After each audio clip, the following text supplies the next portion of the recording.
luego una página también sería interesante, o no sé si en esa misma, pero una página también sería interesante todo lo que sea el marco teórico, ¿no? O sea, todo el andamiaje conceptual con que están trabajando.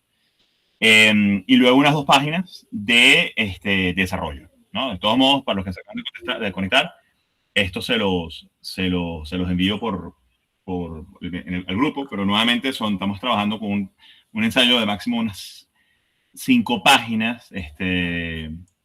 Eso les obliga, por supuesto, a sintetizar muy bien, a decir cosas a digamos, no escribir más de lo que sea necesario, pero creo que es suficiente, sobre todo si trabajan bien lo que se refiere al tema del planteamiento del problema, una hipótesis en caso de que exista.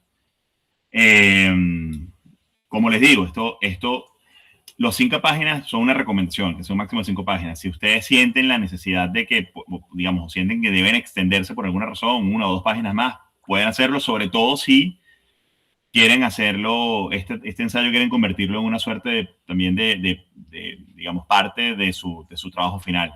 O si ya están trabajando su tema de trabajo final de grado, bueno, pueden quizás extenderse un poco más. Pero sí me interesaría eso, ¿no? Que trabajen nuevamente con estos temas de contextualización, planteamiento del problema y tesis, o hipótesis, un marco teórico, el anclaje conceptual, y luego un desarrollo muy claramente definido, ¿no? En función de esos elementos previos. Y quizás al final una suerte de unas conclusiones a las que ustedes puedan llegar, ¿no? Básicamente es eso. Como les dije, o bien sobre la exposición que hayan hecho, o sobre algún otro tema que ustedes quieran trabajar. No es obligatorio hacerlo sobre el tema de la exposición, pero si se les facilita, o si quieren hacerlo porque es un tema que están trabajando, que está ingresando aquí más, pues no tengo ningún problema, ¿ok?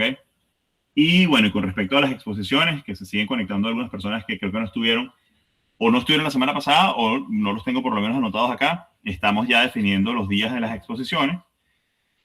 Tenemos el grupo en total, déjenme revisar un segundo, bueno, en el grupo de WhatsApp somos 23, bueno, conmigo 24, son 23 estudiantes.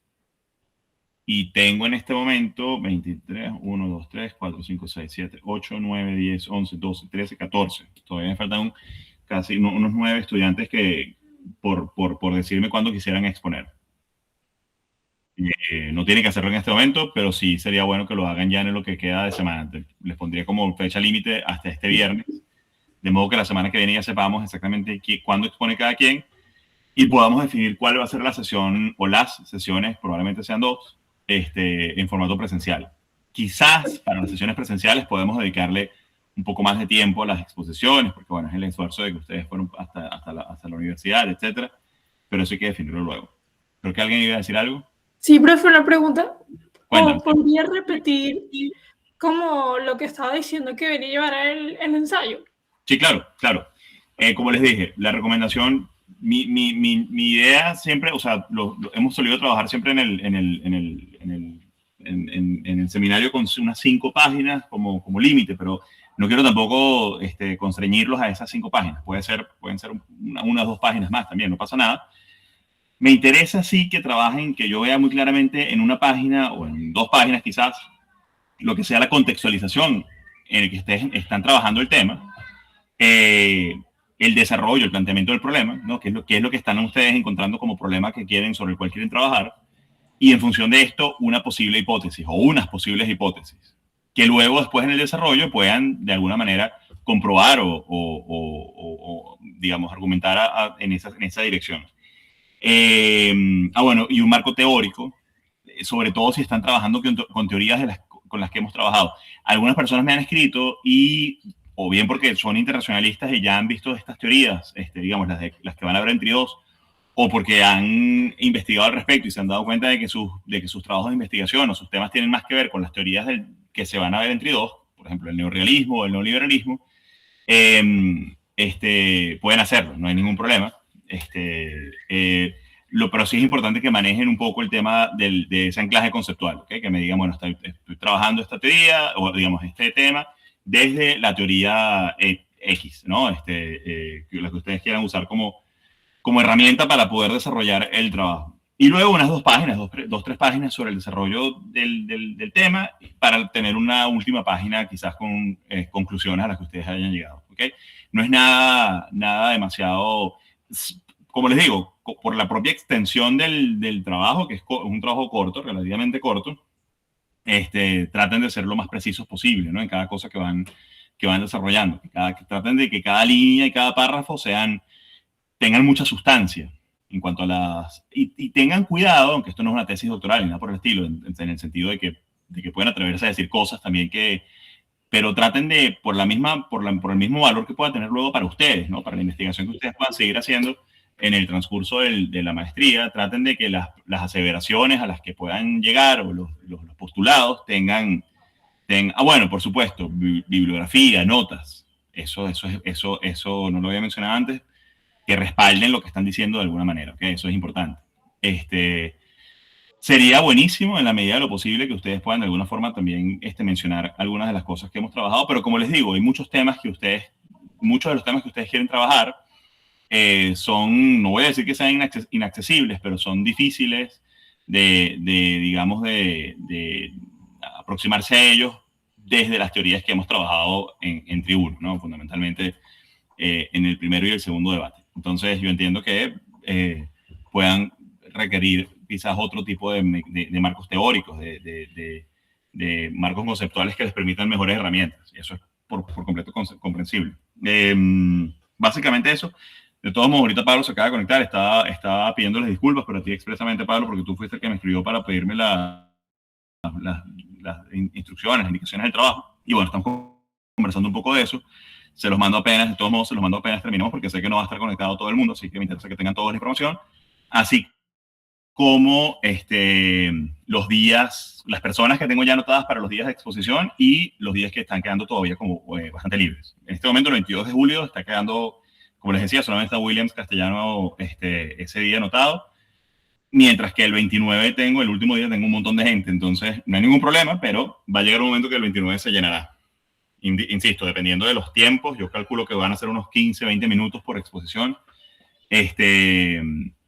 pero bueno, y siempre va a ser un poco más también las preguntas, mientras se instalan, si quieren llevar algún tipo de presentación, yo puedo llevar mi proyector, y bueno, está a la orden, así que, pues nada, lo hacemos de esa forma. Pues bien, si no hay más comentarios al respecto, podemos de todos modos ir hablando de esto en el grupo con todo gusto, para ir definiendo un poco. De todos modos, bueno, estas primeras exposiciones empezamos el 8 de julio, o sea, todavía estamos a tiempo, pero sí me gustaría tenerlo definido ya, ojalá a finales de esta semana tener eso ya listo, para saber cuándo expone cada quien, que ustedes también lo sepan, y entonces, como les dije, poder entonces hacer una lista de temas sobre lo que sobre lo que se va a ir exponiendo, para ir entonces haciendo un intercambio de lecturas.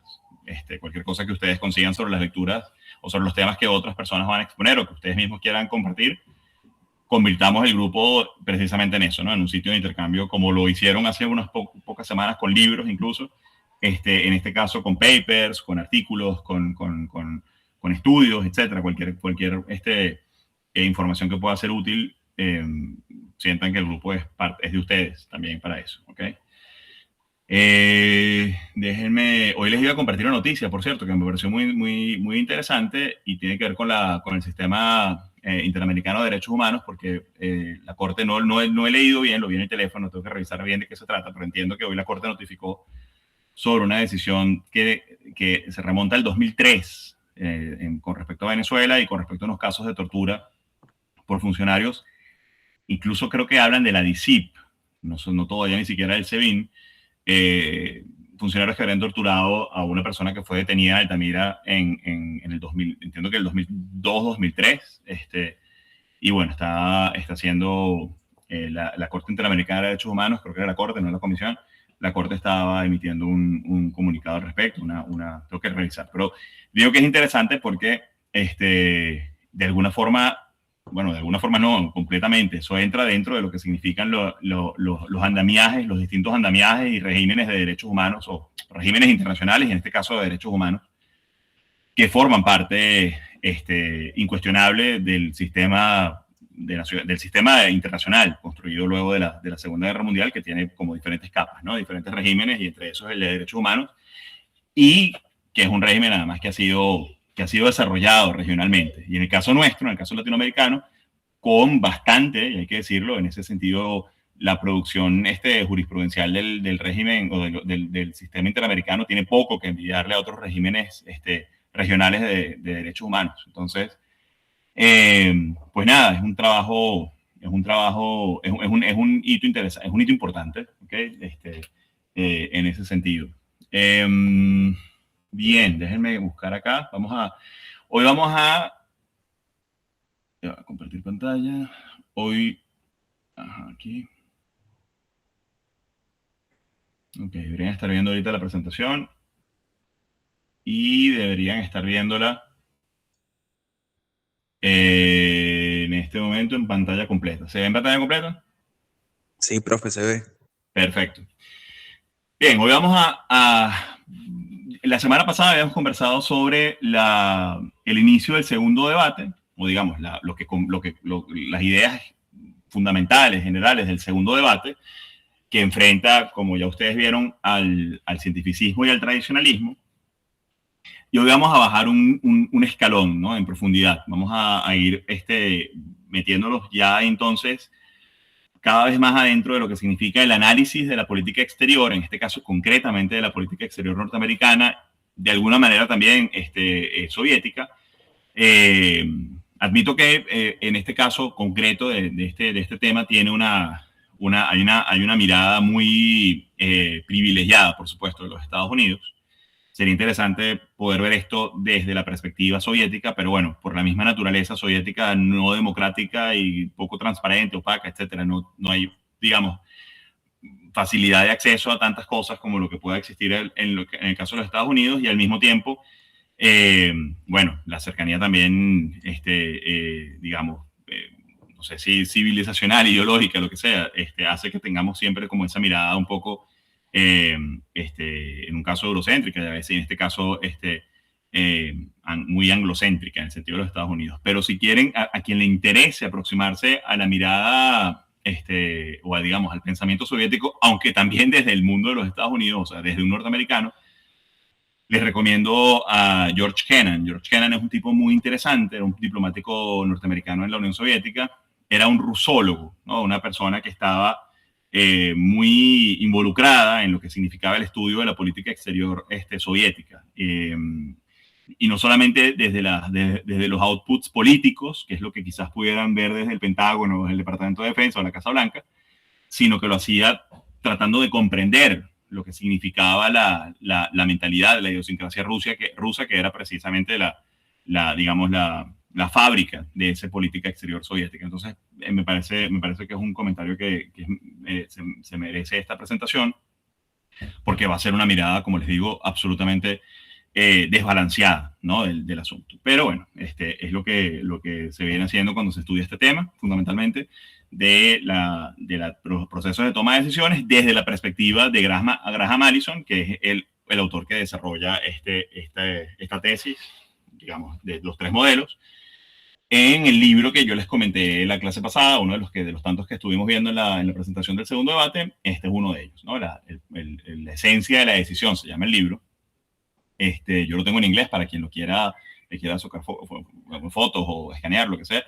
No sé, creo que se consigue, o incluso creo que se puede conseguir también como ustedes lo consiguieron en digital. Es posible, quizás incluso en español, no lo sé. Yo tengo 3 capítulos escaneados, se pueden leer bastante bien, en español, sobre los 3 modelos. Eso se los puedo hacer llegar con mucho gusto cuando terminemos la clase, si alguien quisiera tenerlos. Lo que sí les adelanto es que es una lectura, o sea, el Graham Allison no estaba aspirando definitivamente al Premio Nobel de Literatura. Es decir, es una lectura pesada, no por el contenido, no porque sea compleja para entender, sino porque la forma en la que él escribe, por lo menos a mí no me parece realmente ligera en ese sentido. Pero bueno, es un clásico y vale muchísimo la pena leerla. Y lo que vamos a hacer hoy entonces es aproximarnos a esa mirada del análisis de la política exterior desde los 3 modelos, ¿ok? Entonces, bueno, hacemos un poco un recuento rápido en estas dos próximas láminas que vienen ahora sobre lo que había sido hasta ahora la teoría de las relaciones internacionales y los debates que se habían dado en las relaciones internacionales. Y yo lo planteo de esta forma en esta primera lámina como dos posibles aproximaciones o vías de aproximación a las relaciones internacionales. Una primera, una vía normativa, que parte un poco de lo y ahí, en función de lo que vimos en la clase del cientificismo, ya estamos entonces introduciendo acá en lo normativo no solamente al idealismo, no solamente al liberalismo, como lo hubiera hecho el realismo en su momento, sino que también estamos incluyendo allí al realismo político, ¿no? Entonces ahí metemos a la visión tradicionalista. Es una visión que de alguna manera parte o describe el mundo con base en presunciones, con base a veces incluso a prejuicios, no comprobados empíricamente y no medibles, ¿no? Entonces, por un lado, las propuestas idealistas de un mundo mejor a través de razonamientos filosóficos, y la otra propuesta, el postulado que de alguna manera describiría el mundo tal como es, supuestamente, pero basándose en también filosofía política y por supuesto en la historia. Entonces esa visión normativa va a partir de una pregunta, ¿no? Ambas voy a resumirlas como una pregunta. Esta visión normativa plantea la pregunta de ¿qué puede hacerse para que los estados y actores no estatales en las relaciones internacionales actúen como deberían actuar según lo que establece la razón y la historia? Por un lado, ahí tenemos entonces al realismo, ¿no? Porque al final el realismo lo que hace es eso, decirle a los estados cómo deben actuar, porque el resto de los estados va a actuar así. Pero al final es una visión normativa en el sentido de que debes actuar de una forma específica, porque de otro modo sería un riesgo, porque sería imprudente, etc. Hay una visión prescriptiva de alguna manera, e incluso casi como una receta de cómo actuar. Y no se concentra solo en el análisis específico de qué es lo que está pasando y el por qué está pasando, de forma medible, con elementos cuantificables, etc. Y por el otro lado, según la razón de la historia, por un lado, o el derecho internacional y las normas, tratados y convenciones que buscan garantizar la paz, la seguridad y el respeto de los derechos humanos, por el otro, ¿no? Ahí están las dos visiones muy claramente planteadas. La segunda es el liberalismo.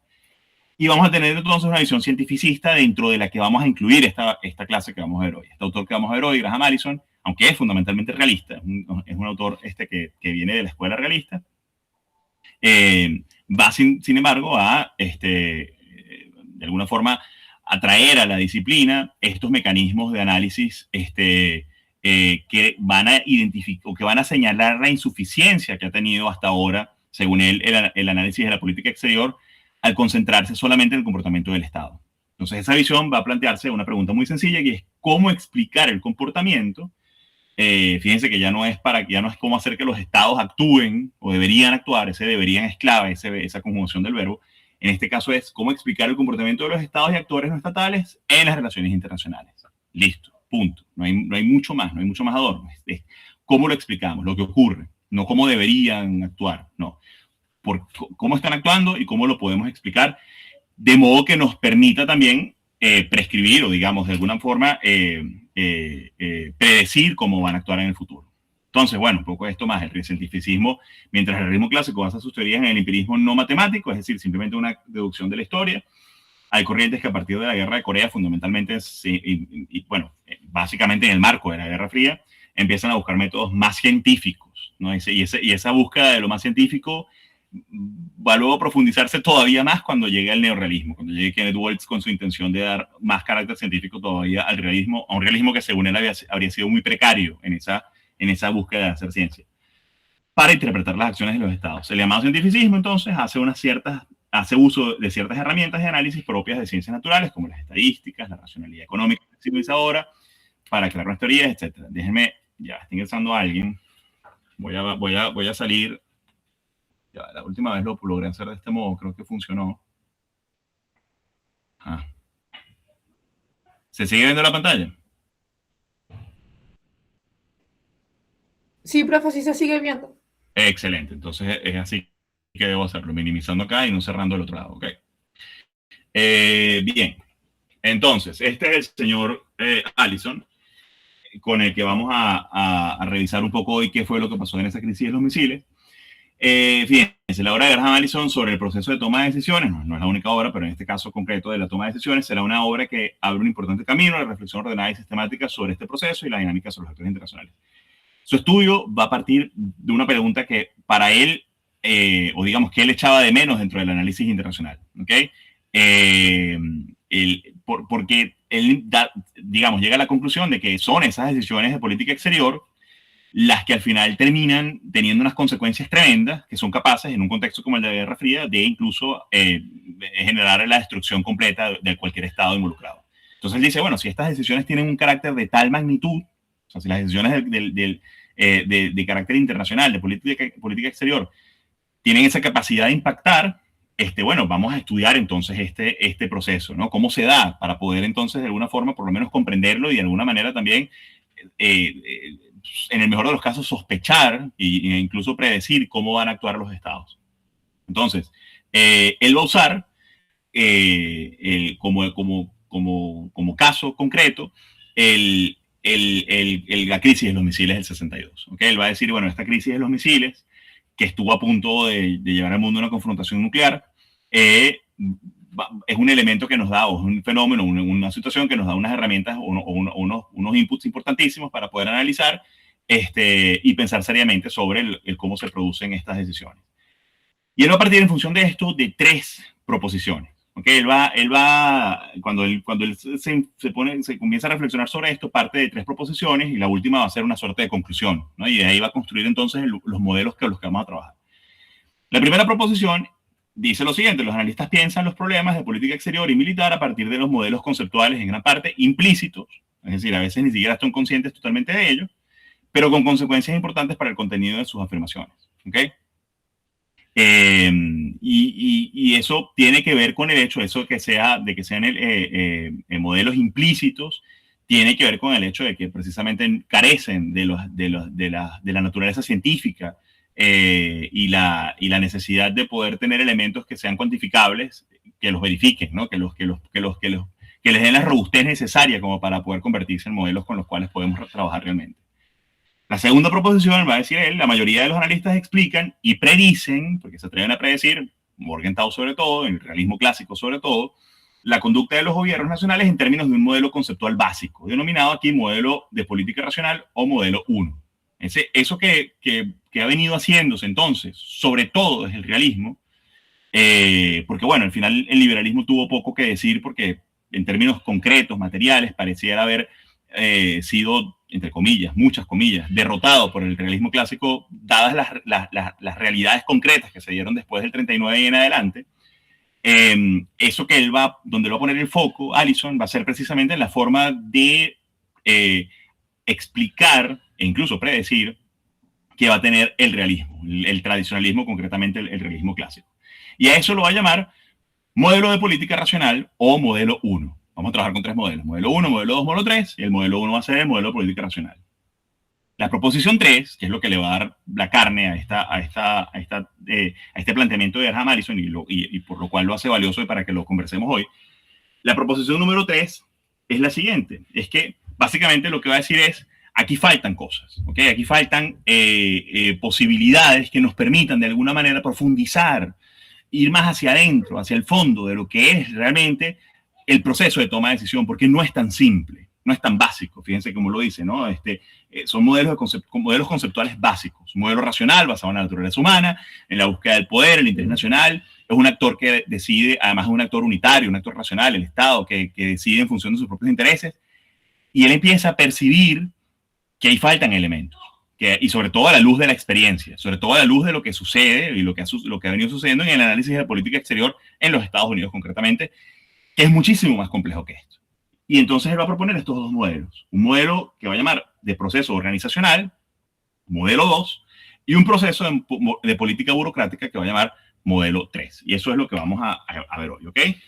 Entonces, el modelo 1, que él va a llamar, que él ha presentado y que él, insisto, él es el modelo del cual va a partir y él va a explicar, él va a entrar a explicar de qué se trata este modelo, cómo lo concibe, cuáles son sus características, pero es el modelo que estamos tratando de dejar atrás, de la mano de Allison, ¿okay? El modelo según el cual el autor, Allison, no nos permite suficientemente explicar lo que sucede en la política internacional. El modelo de proceso organizacional o del proceso organizacional es una de las entonces alternativas. Ojo, y estos no son excluyentes. Al final vamos a llegar a la conclusión de que estos tres modelos interactúan de alguna manera, de que un buen análisis de política exterior normalmente va a gravitar sobre las tres dimensiones. Es casi imposible detenernos solo en una si queremos hacer un análisis completo, sobre todo si estamos trabajando con sistemas tan complejos como el sistema político norteamericano. Quizás en sistemas políticos más cerrados, o sistemas políticos quizás no democráticos, en los que un solo líder o un grupo pequeño de líderes toman o tienen el control. Es decir, llevar este análisis, un análisis de política exterior, voy a caricaturizar esto, porque, y después digo por qué, pero iba a decir, ya va, el ingreso a alguien más que está entrando. Ok, volvemos entonces.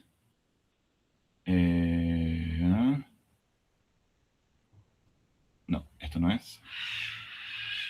Ajá, ¿se sigue viendo la presentación? Sí, profe.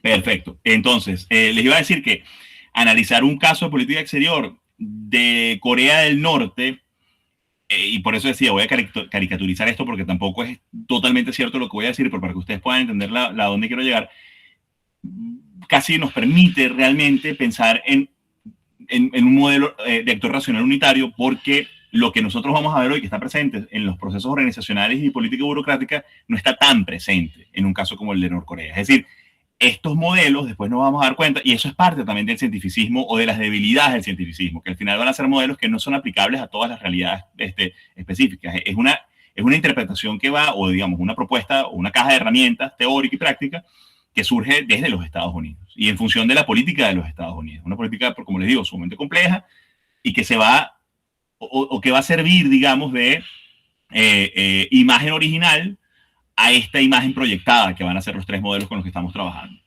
Entonces, Allison, Graham Allison, en función de estos tres modelos, va a concebir tres preguntas sobre las cuales va a trabajar y tres preguntas que va a tratar de responder de alguna manera desde los tres modelos. Él va a tratar de llegar a estas respuestas, a las preguntas que están planteadas acá, desde el planteamiento, los marcos teóricos, desde los marcos de inferencia que él se plantea en los tres modelos, que eso lo vamos a ver todo ahora, ¿ok? Las tres preguntas son las siguientes, muy sencillo. ¿Por qué? Primero que nada, ¿por qué la Unión de Repúblicas Socialistas Soviéticas decide desplegar misiles balísticos en Cuba? Uno pudiera, si estuviésemos ahorita en modalidad presencial, probablemente comenzaríamos, yo diría, bueno, levanta la mano, quien tiene, y podríamos seguramente escuchar cosas interesantísimas, ¿no? En función de lo que intuitivamente podemos imaginar. Bueno, qué sé yo, disminuir la brecha misilística, hasta aumentar, hasta realmente pensar en una posible amenaza real, quienes sepan de la presencia de los misiles norteamericanos en Turquía y en Italia, quizás pueden introducir ese elemento también en el análisis, etcétera, pero al final estamos tirando flechas en términos prácticos. Entonces, lo que él trata, bueno, de alguna manera es darnos las herramientas para que no tiremos flechas, sino para que podamos pensar con herramientas concretas, bueno, ¿por qué realmente puede haber pasado eso? Aunque, como les decía al principio, por las características mismas de la Unión Soviética, no vamos a profundizar tanto, o él no profundiza tanto, él simplemente genera algunas hipótesis sobre lo que está pasando supuestamente en la Unión Soviética en ese momento. Al final no hay certezas porque, bueno, no hay desclasificación de documentos, no hay opinión pública e informada, no hay medios de comunicación libres, no hay periodismo de investigación, es decir, no hay una cantidad de cosas o elementos que existen en el mundo liberal, en el mundo democrático liberal, y que permiten que la información fluya de una forma diferente. No toda, por supuesto.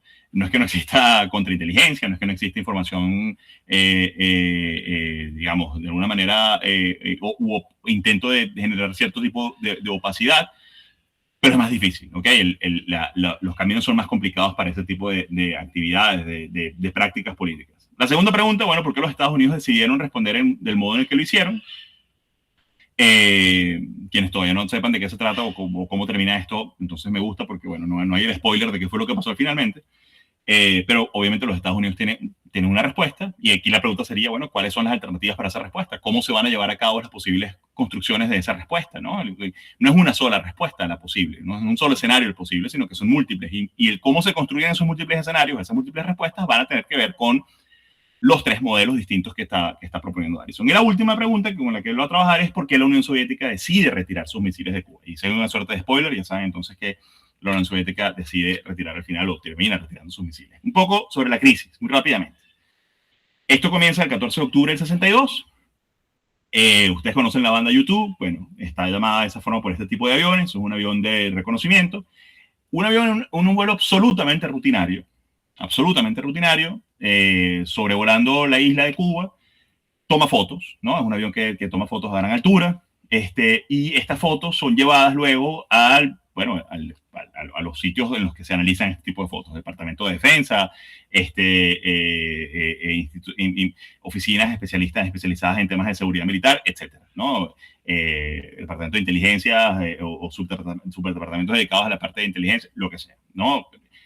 Y cuando hacen el análisis, la foto que tienen a la derecha, en el centro, por cierto, es la foto original, no sé si la logran ver bien, pero después se las puedo hacer llegar, en internet todas estas fotos están disponibles, por supuesto. El analista que revisa esta foto, o estas fotos, o algunos analistas, se empiezan a dar cuenta de que, bueno, son expertos, ¿no? Conocen muy claramente, conocen de forma muy, muy detallada cuál es el tipo de armamento. Es como si vieran a viejos amigos, ¿no? O modelos de carros. Una persona que sabe mucho de carros y cuando ve un carro lo identifica y dice, claramente esto es un, qué sé yo, esto es un Ford de, no sé, cualquier cosa. Y con estos tipos pasa lo mismo. O sea, ven el misil o ven lo que parece ser un misil y dicen, esto es un misil. Y pareciera ser un SS-4, un Sandal o un SS-5 Skin, ambos de alcance intermedio.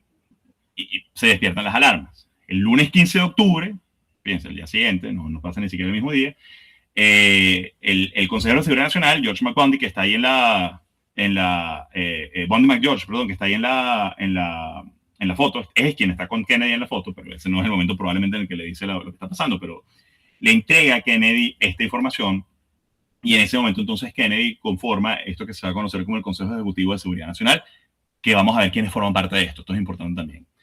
Entonces ahí, digamos, tenemos el contexto de la crisis, el inicio de la crisis. ¿Cuál es el contexto? Bueno, fíjense que les decía que estos misiles que estamos encontrando o que los norteamericanos estaban encontrando en Cuba eran los misiles de alcance intermedio. El alcance intermedio significa eso que están viendo ahí en la primera imagen, una capacidad de poder, con algunos de estos misiles, llegar incluso, bueno, por supuesto Washington, pero llegar incluso hasta bastante adentro de los Estados Unidos profundo, ya Chicago y Denver, qué sé yo. Es decir, hay una capacidad de destrucción y de agredir, de lesionar severamente el territorio de los Estados Unidos, no solamente sus propios intereses.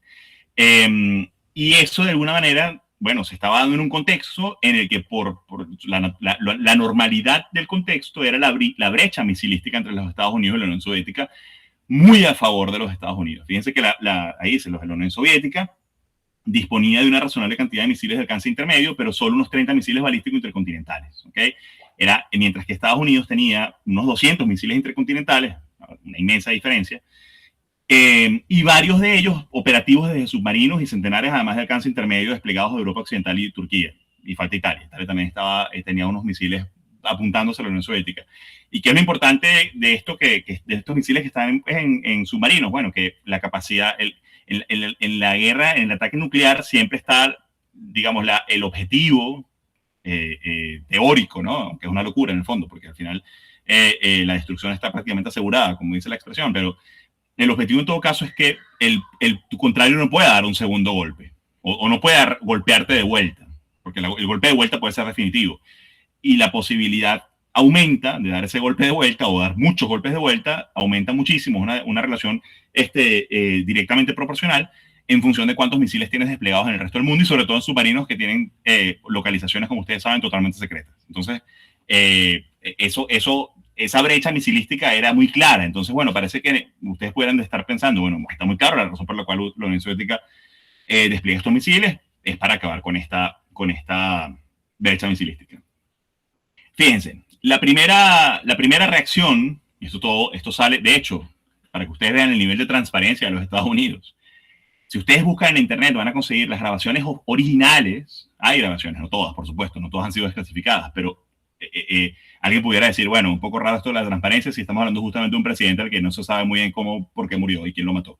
Totalmente válido el comentario, absolutamente. Pero para lo que quieren es transparente. O sea, para ciertos elementos y que nos interesan hoy en la clase, son profundamente transparentes, y esas grabaciones, muchas de las cosas que están luego, que fueron recogidas por el hermano de Kennedy en el libro, y es en el cual se basa la película 13 días, que les he recomendado varias veces, son precisamente producto de las grabaciones, varias de las grabaciones que salieron luego, que se desclasificaron, en las que Kennedy hablaba con miembros de este comité ejecutivo del Consejo de Seguridad Nacional. Es decir, nosotros la historia pudiéramos terminarla aquí, la clase pudiera terminar aquí, y ya sabemos cómo terminó todo esto, ¿no? Que Estados Unidos decide, en primer momento, piensa en llevar a cabo un ataque, y al final termina optando por el bloqueo naval. Termina siendo la opción escogida por Kennedy. La pregunta que empieza a surgir entonces, bueno, ¿por qué la primera opción es un ataque militar, y por qué termina siendo entonces la segunda opción, o la opción definitiva, el bloqueo naval, y al final incluso una negociación con los soviéticos que lleva precisamente al desmantelamiento de los misiles por parte de la Unión Soviética, lo cual terminó costándole bastante caro, ¿no? De alguna manera a Khrushchev internamente dentro de la Unión Soviética. Entonces vamos a hablar de los tres modelos, ¿ok? Vamos entonces a hablar ahora de los tres modelos. El modelo que Graham Allison nos ha presentado como el modelo desde el cual venimos, es el modelo de actor racional, por lo que aquí vamos a decir cosas que nos suenan muy, muy familiares a lo que hemos venido trabajando, ¿okay? Estamos trabajando en un contexto en el que el Estado decide en función de maximizar sus capacidades o sus beneficios, piensa en términos de interés nacional, es como muy automático la línea es mucha racionalidad, ¿no? Entonces, bueno, lo tenemos ahí. Este modelo asume que los gobiernos son actores unitarios y racionales, lo primero. Los gobiernos son actores racionales y unitarios.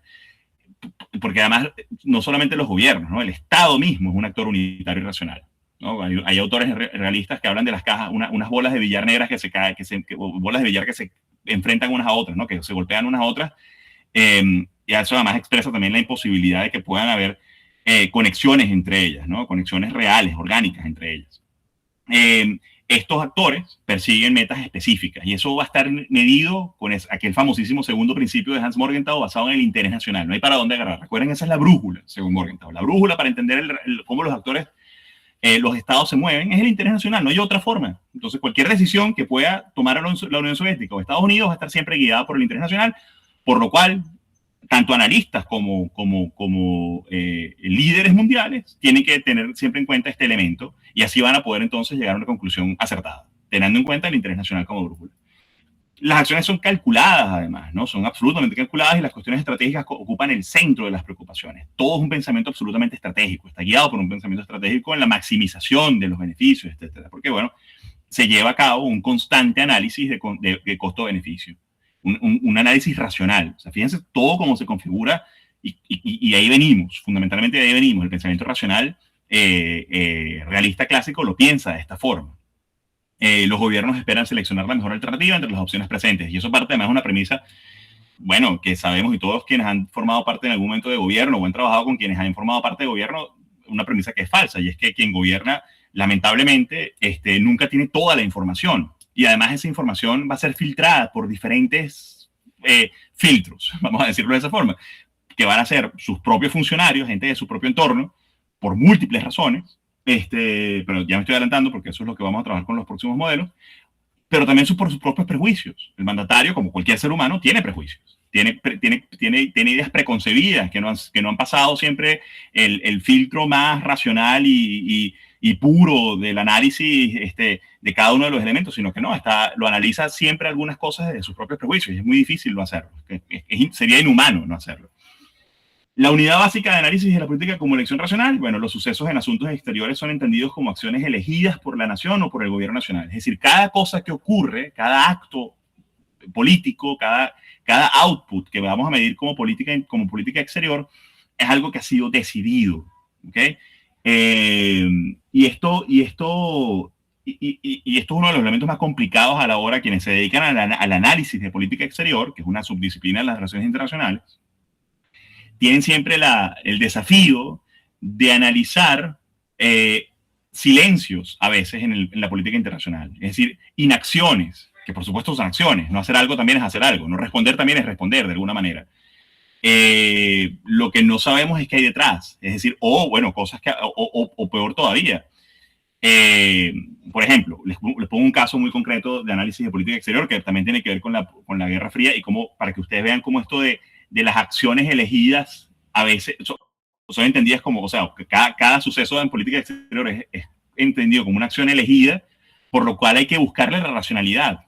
Durante la Guerra Fría hubo un acuerdo entre los Estados Unidos y la Unión Soviética, yo no recuerdo el año, para también algo con los misiles, ¿no? Era un acuerdo que garantizaba que ambos estados se comprometían a el desinstalar o desmantelar algunos misiles intercontinentales, balísticos. Le estoy inventando esto porque no recuerdo los detalles, pero sé que estaba planteado el tema de armamento y ambos países estaban aceptando renunciar a tener este tipo de armas. Y del lado de los Estados Unidos, entre estos grupos rusólogos que sobre todo en la segunda mitad del siglo XX, bueno, con toda la auge del macartismo, todo esto, ¿no? Había como una especie de casi de obsesión con lo soviético. La película de esta mente brillante, una mente brillante con Russell Crowe lo muestra muy bien. Además que me gusta mucho esa película, sobre todo en este contexto que estamos hablando.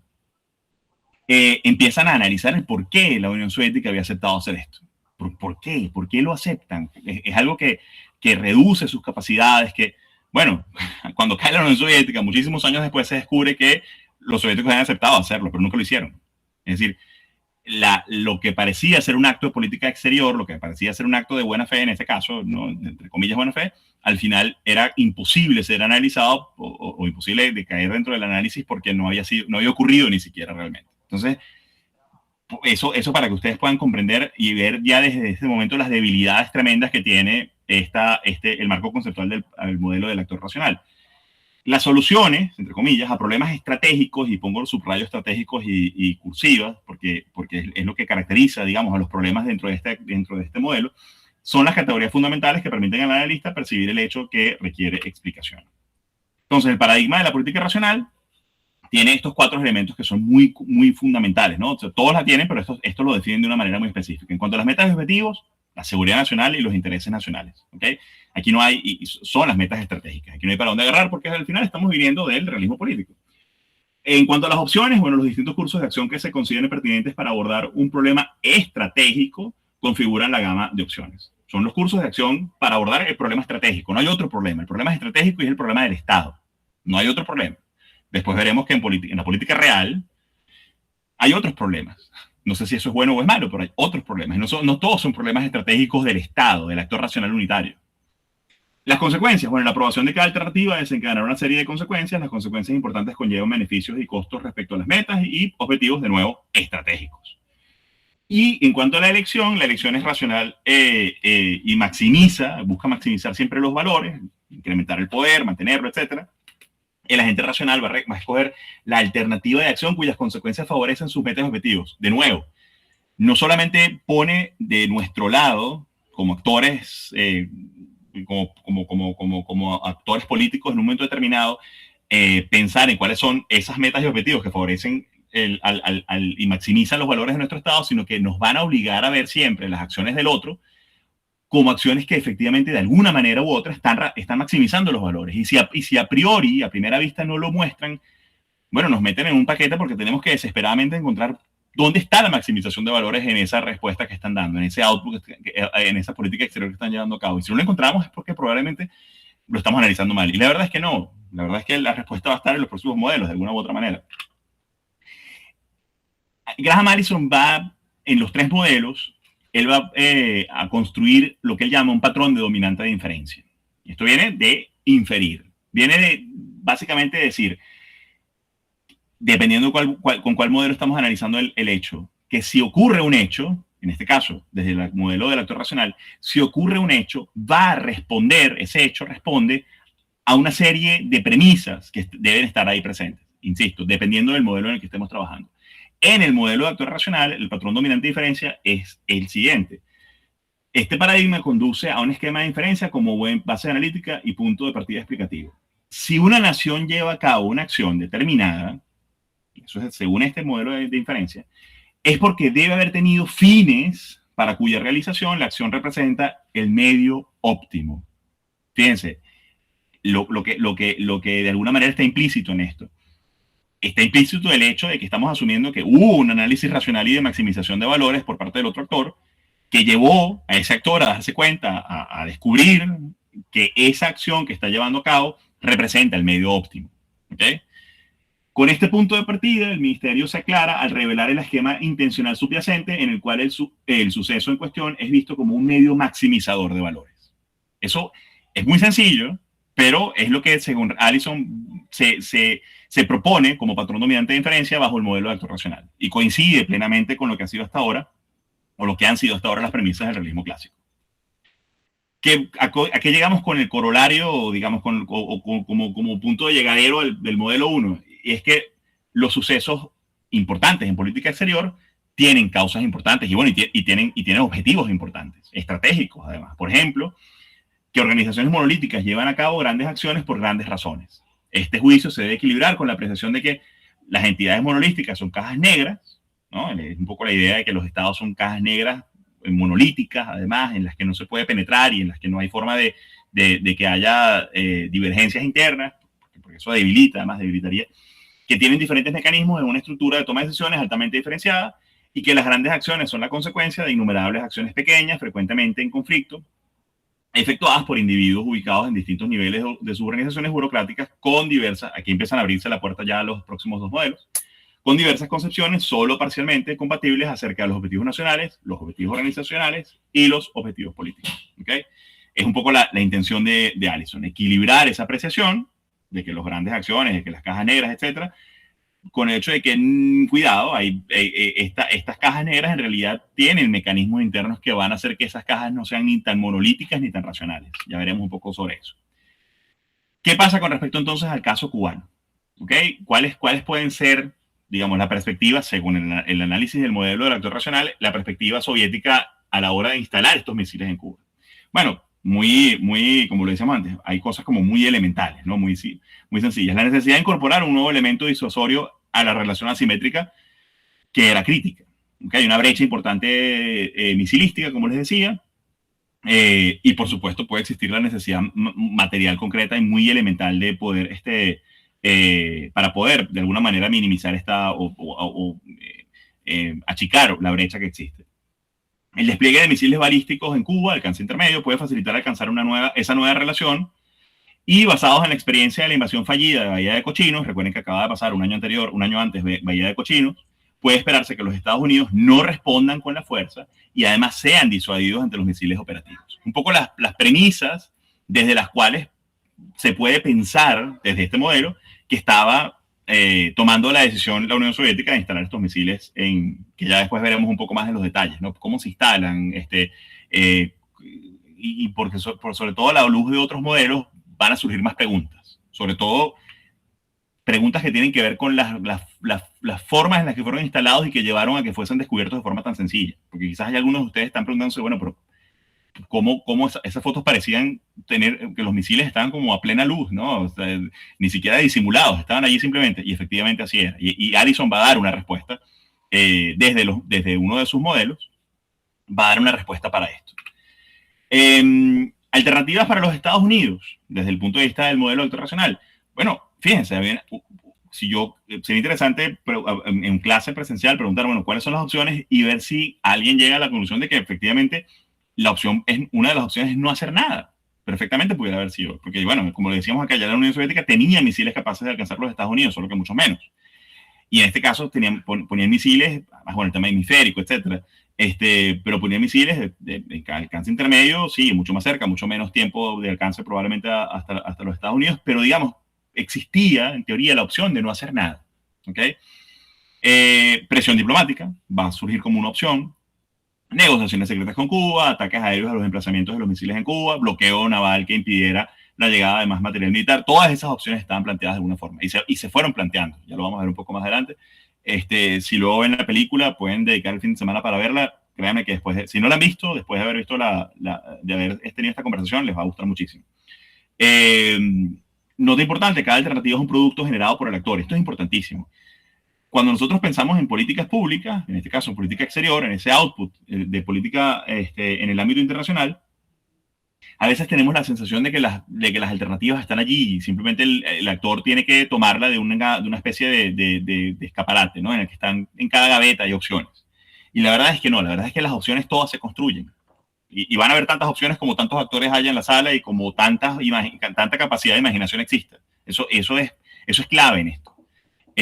Porque además nos separa de forma automática de ese pensamiento básicamente causalista, automático, casi mecánico, que nos planteaba de alguna forma la racionalidad planteada en el realismo clásico. De acuerdo con este modelo con este modelo del actor racional de cara al bloqueo y la mutual, ¿cómo se llama? Assured destruction, eso es la destrucción a mutua asegurada. Y Matt es un juego de palabras, porque es un juego de letras en este caso, porque Matt también es como loco, ¿no? Era un poco como decirlo, la locura de la destrucción mutua asegurada. La URSS no tendría otra opción que ceder ante las demandas de los Estados Unidos, ¿no? Teóricamente. O sea, el hecho de que existiera esta... Pero bueno, ahí después se filtran, pueden también buscar sobre esto. Fidel Castro hasta el final insistió con que los misiles se mantuvieran. Claro, le daba un leverage, una capacidad de, digamos, y una preponderancia que no tenía Cuba en su momento, sin duda, y le daba unas capacidades de poder meterse con una fuerza distinta en el juego que estaba planteado en la Guerra Fría. Pero Fidel Castro estaba bastante dispuesto, yo no sé si a llegar hasta el punto extremo de que se llegara a la confrontación nuclear, pero sí recomendó varias veces no retirar los misiles de Cuba. O sea, uno de los grandes perdedores en este juego fue precisamente Fidel Castro. Y hay un elemento que va a ser muy importante, y aquí vemos de nuevo cómo el elemento individual va a importar. La Fuerza Aérea no podía, recuerden que la primera opción planteada por el gabinete de Kennedy había sido, e incluso la primera opción asumida por Kennedy había sido efectivamente el ataque militar, pero los bombardeos extensivos, digamos, la posibilidad de que hubiese bajas soviéticas y que murieran personas en los bombardeos era alta. Y por más que Kennedy trató de pedir la garantía de que esto no sucediera, la Fuerza Aérea no puede garantizarlo, ya no podemos garantizar. Y eso, bueno, se comenta o se dice que fue una de las grandes razones por las cuales Kennedy, muy influenciado por su círculo más íntimo, y lo vamos a ver quiénes juegan un rol importantísimo allí, va a decidir no llevar a cabo estos ataques. La historia contada por el modelo del actor racional ignora algunos elementos relevantes, ¿ok? Porque, por ejemplo, ¿por qué no se intentó esconder la construcción de los emplazamientos de los misiles, que va a ser el elemento central de la operación? A Nadir, fíjense que el mapa que aparece allí, de repente no tiene nada que ver con Cuba, y ustedes dirán, bueno, ¿qué hace ese mapa ahí? La operación llevaba por nombre, y es una operación de la que pudiera perfectamente haberse enterado los servicios de inteligencia, el Departamento de Defensa de los Estados Unidos, llevaba por nombre una región, un poblado de la Unión Soviética, de Rusia, que está allá arriba montado en el extremo soviético y que frontera con Alaska, básicamente. O sea, ¿qué se entiende de esto? Bueno, una operación que va a ser llevada en el Caribe, si tiene un nombre como lo que pareciera estar desde el comienzo dejando muy claro es el hecho de que se está buscando realmente de que sea algo secreto, ¿no? De que la forma en la que se llevan los misiles, y eso lo vamos a ver más adelante, la pregunta es, bueno, ¿cómo se explica de alguna manera lo que viene luego, ¿no? El desmantelamiento de los misiles, etcétera. Y ahí hay debilidades importantes. La operación habría sido planificada, bueno, esto también son explicaciones que da Allison un poco, ¿no? ¿Por qué termina siendo el desenlace de esto como fue? Si todo había sido previsto precisamente para que pudieran activarse, pudieran, ¿cómo se llama? Recuerden que los misiles desmantelados o los misiles sin sus cabezas nucleares no son absolutamente nada, ¿no? Hay quienes piensan también, o hay quienes sugieren que de alguna manera la Unión Soviética nunca tuvo realmente la intención de instalarlos del todo, sino simplemente de llevarlos hasta allá para poder precisamente generar un mecanismo de presión para que Estados Unidos retirara misiles que había instalado previamente en el marco de su tratado, de su alianza de la OTAN, tanto en Italia como en Turquía. La operación había sido planificada al más alto nivel político y en secreto. El valor de los misiles dependía por completo de su operatividad, tenía que estar operativos, ese era el valor disuasivo. Sin esta capacidad de estar armados, no tenía ninguna capacidad disuasiva. fíjense cómo habían sido trasladados 40.000 soldados y técnicos soviéticos encubiertos en barcos de transporte de materiales. Había una cooperación importante de la Unión Soviética, siempre la hubo, y bajo este marco de cooperación habían sido trasladados estos soldados. Una vez en la isla, la discusión acabó y el ensambleado de los misiles se llevó a cabo a cielo abierto, siendo visibles estos y el personal militar. ¿Por qué? Okay, esto va a ser una pregunta que vamos a contestar más adelante. El análisis paradigmático, en cambio, exige los términos. Esto es una lámina que no debería estar aquí. Esto era lo que yo había trabajado en la lámina anterior, en la presentación anterior. Pero bueno, capaz puede haber algo que nos interese. El análisis paradigmático, en cambio, exige que los términos de análisis sean explícitos. El supuesto básico de conducta. No, esto corresponde a la otra. Fíjense, en cuanto seguimos con el modelo de actor racional, los principios generales pueden formularse como sigue: la probabilidad de que suceda una acción determinada surge de una combinación de nuevo, los valores y objetivos fundamentales, los cursos de acción alternativos que se toman en consideración, los cálculos de las diversas consecuencias que resultan de cada alternativa. O sea, todo es profundamente calculado en términos de racionalidad política, en términos de aumento y maximización de valores y de poder, la apreciación neta de cada una de las diversas consecuencias, etc. Y aquí se deducen dos proposiciones ulteriores. Esto es importante. La probabilidad de escoger una alternativa de acción se reduce y aumenta conforme a los costos, es decir, a medida que pierden. Recuerden que hay un constante análisis del elemento costo-beneficio. Es decir, a medida que pierden costo-beneficio en función de los intereses del actor unitario racional. Importante. Porque luego vamos a encontrar otros actores que también van a tener un análisis de costo-beneficio. A medida que pierden valor las consecuencias esperadas o que disminuye la probabilidad de alcanzarlas. Y B, la probabilidad de escoger una alternativa de acción aumenta conforme se reducen los costos. Es decir, a medida que aumenta el valor del conjunto de consecuencias, aumenta la probabilidad de lograrlas. Y aquí cerramos con el modelo de actor racional y pasamos al modelo del proceso organizacional. ¿En qué consiste este modelo? Allison va a aceptar que efectivamente puede ser útil la interpretación de lo que va a ser la conducta del Estado, del gobierno, como una acción elegida por un sujeto unitario. No solamente es útil, es sumamente... creo que hay una mano levantada o hay una intervención. Adelante, porque recuerden que no veo las manos levantadas, así que pueden perfectamente hablar en cualquier momento. Adelante. Ok, entonces me pareció haber escuchado una... Recuerden que pueden levantar la mano siempre... levantar la mano no, intervenir en cualquier momento cuando deseen hacerlo. A pesar de que él admite que puede ser útil y además simplifica muchísimo el análisis, fíjate, puede ser útil interpretar la conducta gubernamental por un sujeto racional que toma decisiones que son controladas desde un centro. O sea, al ser un actor racional unitario, estas decisiones son llevadas a cabo por un centro monolítico, si se quiere, que está trabajando con una información exhaustiva, que tiene todo el acceso a la información posible, tanto la información que él como actor necesita, como la información que está manejando su actor, su contraparte, y que se está trabajando en función de la maximización de ciertos valores. Sin embargo, es decir, esta simplificación no debe hacernos perder de vista que un gobierno consiste en un conglomerado semifeudal, lo voy a llamar, de organizaciones articuladas de manera difusa, poseyendo cada una de ellas una vida propia sustantiva. Fíjense.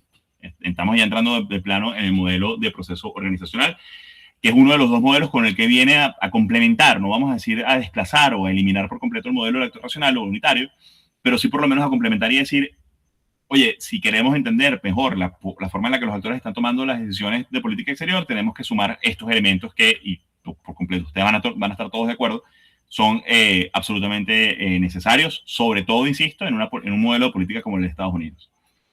Según este modelo, la conducta gubernamental puede entenderse no como un conjunto de elecciones deliberadas. Fíjense, ya no son elecciones deliberadas, ya no son elecciones que son planificadas, que son calculadas en función del costo-beneficio, sino como outputs de organizaciones que funcionan de acuerdo a patrones estandarizados de conducta. Patrones estandarizados de conducta. Ya van a ver lo importante que es esto, sobre todo para responder esa pregunta que veíamos antes de por qué los soviéticos terminan instalando los misiles de la forma en la que lo hicieron. Los conductores gubernamentales están formalmente y en parte en la cúspide de este conglomerado. Es decir, estos conductores existen, sí están formalmente y en parte en la cúspide. Pero los gobiernos perciben los problemas a través de sensores organizacionales. ¿Quiénes son los sensores organizacionales? Digamos, esos filtros, que es cuando yo decía antes que los jefes de Estado o los jefes de gobierno, puede ser de cualquier nivel, perciben los problemas a través de filtros específicos. Estamos hablando aquí concretamente de unos sensores que son parte de esos filtros. Definen alternativas y estiman consecuencias a través de los procesos de información de las organizaciones que los componen. Los gobiernos actúan en la medida que estas organizaciones practican ciertas rutinas. ¿Okay? Esto va a ser la base fundamental de lo que es la propuesta, el postulado fundamental del modelo del proceso organizacional. Tenemos entonces un marco conceptual. Olvidamos la idea abstracta del gobierno, esto todo es de Allison, hablemos comillas, un gobierno consiste en organizaciones, cada una de las cuales posee un conjunto fijo de programas y procedimientos y operativos estandarizados. Es decir, la idea abstracta de gobierno desaparece como un actor, volvemos otra vez al modelo, unitario, racional, que toma decisiones en función de la maximización de sus beneficios. Cada organización es comprendida como, y fíjense esto, aquí vamos a pensar entonces en el actor racional, trasladando esa idea a la organización. Cada organización es comprendida como una unidad básica de análisis cuyos componentes son idénticos a los del actor racional unificado del primer modelo. Es decir, en el mejor de los casos, o mejor dicho, en el peor de los casos, si no queremos asumir completo el modelo del proceso organizacional, podemos terminar admitiendo, o por lo menos aceptando, que existen dos, ya no es un actor único, sino que estamos trabajando a la hora de tomar decisiones con dos grupos de actores racionales unitarios. Porque no es una sola organización, ya vamos a ver de cuáles organizaciones estamos hablando. Entonces estamos hablando del actor organizacional, el actor unitario racional a nivel de Estado, pero estamos hablando entonces de un grupo de actores también unitarios y racionales, pero múltiples en otro nivel. Y que además cumplen el rol de sensores de información, de sensores de percepciones para quien tome realmente la decisión. Cada organización está orientada por metas que condicionan su acción, lo que las lleva a maximizar ciertos valores que no comparten otras agencias gubernamentales. Entonces, no solamente tenemos a actores racionales unitarios, digamos, de un nivel más bajo que el actor racional unitario del nivel del Estado, sino que además esos actores unitarios racionales tienen entre sí diferencias de percepciones y también diferentes intereses. No comparten los valores incluso de otras organizaciones. La información procesada depende de las capacidades de cada organización, sus reglas y procedimientos, así como el nivel de relevancia para cada organización. No todas tienen el mismo nivel de relevancia, no todas tienen las mismas capacidades las mismas capacidades, ni tampoco los mismos procedimientos para poder administrar la información y para tomar decisiones tampoco. Y después vamos a ver... Profe, tengo una pregunta. Adelante. Y disculpe la interrupción. Bienvenida a la pregunta, vamos. Es que estoy viendo esta pirámide y bueno, junto con la lámina anterior, y no dejo de pensar en el caso de Israel y los tomadores de decisiones, en este caso, lo que puede ser el gobierno, lo que puede ser el partido, lo que puede ser el Mossad. Y en el caso de los Estados Unidos, muy similar también, lo que puede pensar en este caso la CIA y el mismo presidente o el Departamento de Estado. Entonces, estoy analizando esto sobre la base de dos gobiernos y bueno, no sé si realmente cuando habla de estos, aquí en la pirámide habla de...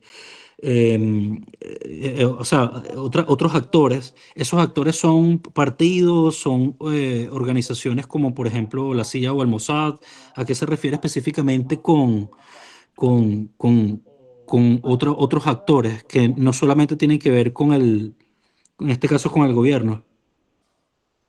Pasa que está más lejos de lo que pensaba. Hay una lámina en la que va gráficamente a responderte tu pregunta, pero para poder responderte desde este momento ya con algunas cosas, la apreciación es absolutamente exacta, es absolutamente correcta. De eso precisamente se trata. Se trata precisamente de poner la lupa.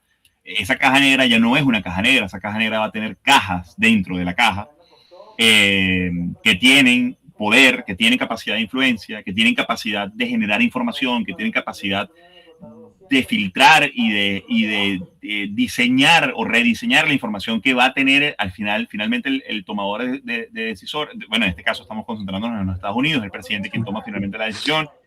En el caso de sistemas de Estado en los que sea un politburó el que toma la decisión quizás es más complicado. En el caso soviético, por supuesto, la comparación habría sido otra. Lo que tú dices con el caso de Israel, por supuesto, el aparato de seguridad israelí tiene unos intereses muy probablemente distintos a otros organismos del Estado. Cuando tú decías, ahí sí, partidos políticos. En este caso concreto, pudiéramos pensar en partidos políticos si pensamos en nivel parlamentario, es decir, si pensamos en bancadas parlamentarias, en las relaciones que va a tener el partido de gobierno y su expresión parlamentaria con la oposición, ese tipo de relaciones, ese tipo claro, sin duda, juegan un rol importante. Con Allison, en este caso concreto, él se va a concentrar fundamentalmente en las organizaciones que forman parte del aparato estatal y que de alguna manera tienen acceso, y sobre todo esas que formaron parte de lo que llamó Kennedy el EXCOM, o sea, el Consejo de Seguridad asesor sobre el caso de la crisis de los misiles en Cuba, y que van a tener unas posiciones, además, entre ellos, muy disímiles con el resto del personal o con el resto del staff digamos, del gabinete de Kennedy, sobre todo mucho más cercano a la posibilidad diplomática. Cuando yo les decía que Estados Unidos habría tenido la posibilidad de llevar esto al mundo, al escenario de la diplomacia, Estados Unidos de hecho lo hizo, y vamos a ver qué fue lo que pasó allí. Pero esas fricciones es importante verlas en función de lo que tú acabas de decir, correcto. O sea, en función de la existencia de organizaciones que hacen que el actor que supuestamente era unitario y racional ya no lo sea, sino que es profundamente, no vamos a decir profundamente heterogéneo, pero es mucho más complejo, y la racionalidad va a responder a otro tipo de racionalidades. Sí, en este caso seguimos pensando, fíjense cómo lo dice, ¿no? Condicionan su acción, lo que lleva a maximizar ciertos valores de la organización. O sea, las organizaciones tienen también una conciencia organizacional y pueden de alguna manera motivar decisiones en el presidente en este caso que ellos entienden que favorecen a su propia organización. Luego vamos a ver, Allison va a proponernos, eso lo vamos a ver más adelante, va a proponernos según cada modelo, según estos dos modelos que estamos viendo, el modelo del proceso organizacional y luego el burocrático, vamos a ver preguntas que él propone al analista, que debería hacerse el analista para poder identificar eso que tú más o menos, que yo siento que estás tratando de inferir, qué está pasando dentro del sistema israelí en este momento, qué está pasando dentro del gobierno, cuál es la relación que se está dando entre el aparato de seguridad y defensa con el Mossad, por ejemplo, y con el propio partido, ¿no? ¿Qué está pasando con el círculo político y con las aspiraciones? Y bueno, y entra luego no solamente el partido, luego, ¿qué está pasando entre Netanyahu y el partido? Hay muchas relaciones que están allí que van a tener como consecuencia, en esas relaciones intersubjetivas que se dan entre estos actores, van a tener al final como consecuencia un output político digamos, en forma de política exterior.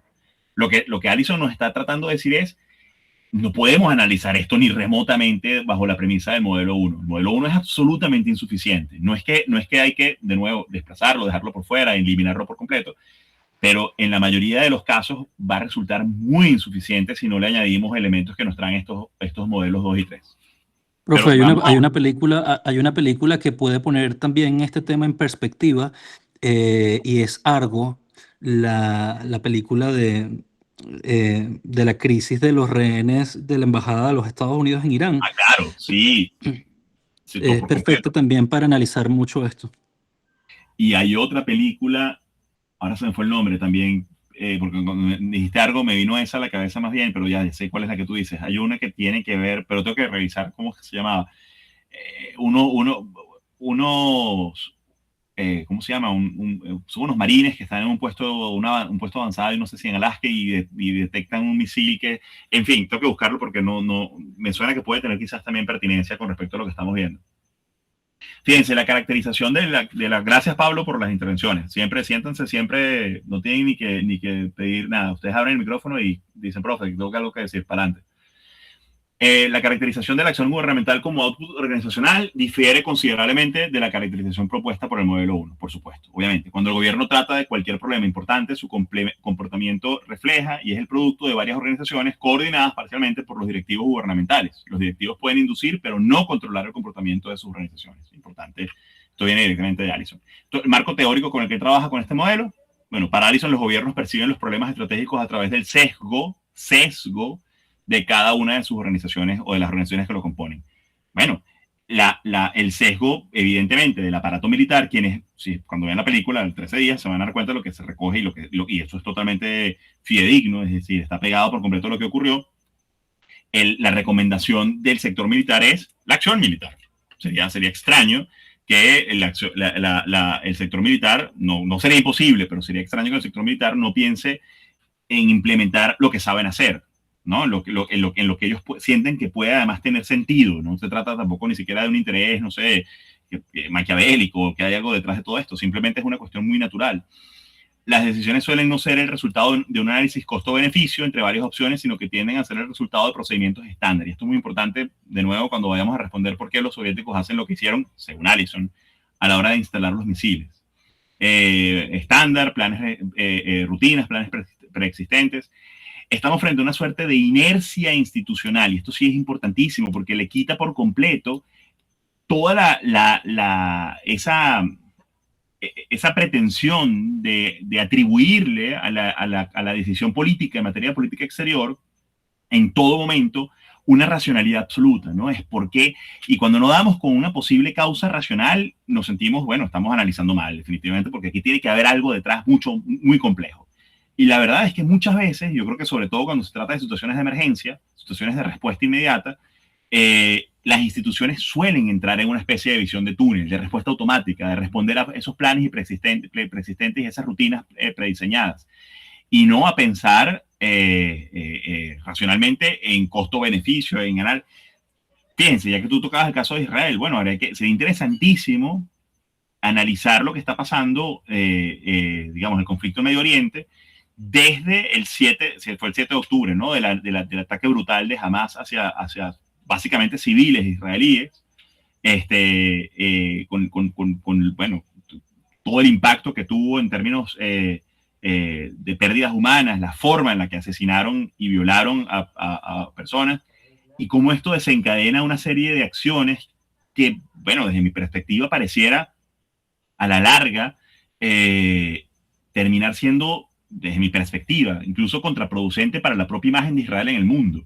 O sea, a mí me causa a veces como cierto horror ver los comentarios, además de equivalencias, ¿no? Que se hacen entre los israelíes y lo que habría sido supuesto, ¿cómo se llama? Lo que ellos sufrieron durante el Holocausto, porque son equivalencias absurdas. Pero lo que están generando en la opinión pública, ¿no? Cuando la gente ve lo que sucede en Gaza, y además aliados están viéndose cada vez más en situaciones muy complicadas. Bueno, acaba de perder Alemania su ingreso al Consejo de Seguridad, y muchas personas le atribuyen esta derrota precisamente a su posición, a su política con respecto a Israel, ¿no? Una política con respecto a Israel y con respecto a Benjamín Netanyahu, porque esto tiene un nombre y apellido. Esto no se trata de Israel, que también tiene unas posiciones internas, digamos, no monolíticas. Hay una resistencia importante por parte de la sociedad israelí, por una buena parte de la sociedad israelí, en contra de lo que está haciendo Benjamín Netanyahu. Y contrario a lo que muchos pudieran pensar, a veces, o muchas veces, además de sectores ultraortodoxos, ¿no? Sobre todo los hasídicos, que además tienen, ustedes los habrán visto seguramente en Nueva York protestando en contra de lo que está haciendo Israel y con banderas palestinas, lo que son imágenes totalmente surreales, ¿no? Ver esto. Pero es que, bueno, lo que está sucediendo es para reflexionar muy profundamente. Entonces uno dice, bueno, ¿qué pasa aquí, ¿no? ¿Cuál es la racionalidad que está detrás de lo que está sucediendo? Para muchas personas lo que está haciendo Netanyahu en el fondo, primero que sabe que de alguna manera, en algún momento, alguien le va a cobrar a él y a su aparato de Estado, de seguridad, el no haber podido prevenir de alguna forma digamos, con las capacidades de inteligencia y militares que tienen, no haber prevenido el ataque, no haber reaccionado mejor al ataque, no haber podido evitar que esas muertes se llevaran a cabo. Y luego todo lo que viene después, ¿no? Todo lo que sucede en Gaza, etcétera. O sea, hay una cantidad de cosas importantísimas que tienen muchísimo que ver seguramente con lo que estás planteando, Pablo, con esas dinámicas internas y sería quizás simplificar demasiado las cosas, pero bueno, quién sabe, quizás sí. Eso lo decía Trump hace un par de días a Netanyahu por teléfono, ¿no? Gracias a mí no estás preso, por casos de corrupción, por casos de irregularidades dentro de su gestión de gobierno. Yo creo que yo tengo la sensación, no sé si ustedes la comparten, pero tengo la sensación de que Netanyahu sueña con que este conflicto no acabe nunca, ¿no? Con que esta situación no acabe nunca, o que acabe teniéndolo a él en una situación mucho mejor parado. Porque por lo menos por ahora como está, es una situación complicada. Y Y no porque el tribunal, la Corte Penal Internacional vaya a poder detenerlo, no tiene nada que ver con eso. Porque además, bueno, son pocos los estados que se atreverían incluso estados signatarios del Estatuto de Roma, claramente han dejado han dejado muy claro el hecho de que no lo detendrían en caso de que pise su territorio, a pesar de que muchos de estos estados, algunos europeos, están evitando que precisamente vaya a Europa para no tener que admitir el hecho de que no van a pisar, no van a detenerlo.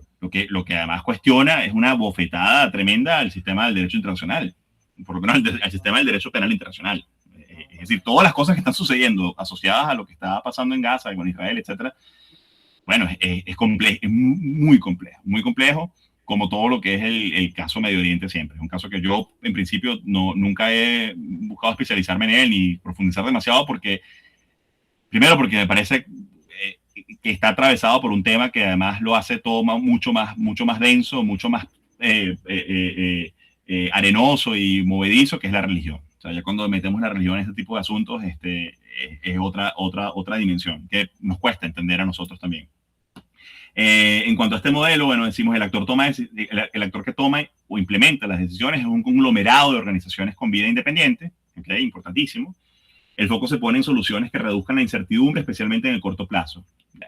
Le tiene terror este modelo, los actores que actúan en este modelo, a la incertidumbre, sobre todo en el corto plazo. Por eso, tener básicamente, como hacen en las empresas, un manual de normas y procedimientos. Pasa A, yo actúo con B. No hay forma de hacer otra cosa. No hay manera de pensar largamente y cavilar demasiado sobre cuál es la respuesta que hay que llevar a cabo. No, si nos pegaron, pegamos de vuelta. O sea, es básicamente esto. Y eso llevado a procedimientos estandarizados. En una situación de crisis, un asunto complejo se desglosa en partes para que se adapten a organizaciones específicas. También importante. Lo que es militar, o lo que huele a la dimensión militar, pues va a ser respondido por la dimensión militar de nuestro lado también. Aunque en muchos casos, y está más que demostrado, que muchas veces los fenómenos de este tipo no son de una sola dimensión, sino que son multidimensionales, requieren el abordaje simultáneo de varias organizaciones, pero eso suele no ocurrir. Tú lo decías muy bien, y en Estados Unidos pasa, ¿no? Las fricciones que existen entre la CIA y el FBI y el Departamento de Estado, y el Departamento de Defensa, eso es constante. De hecho, entre la Casa Blanca y el Departamento de Estado.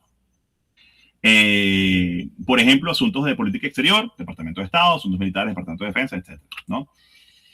Aquí el paradigma, la unidad básica de análisis, bueno, los sucesos de política internacional son productos de procesos de organizaciones en tres sentidos. Primero, los sucesos son en realidad productos de organizaciones, ¿ok?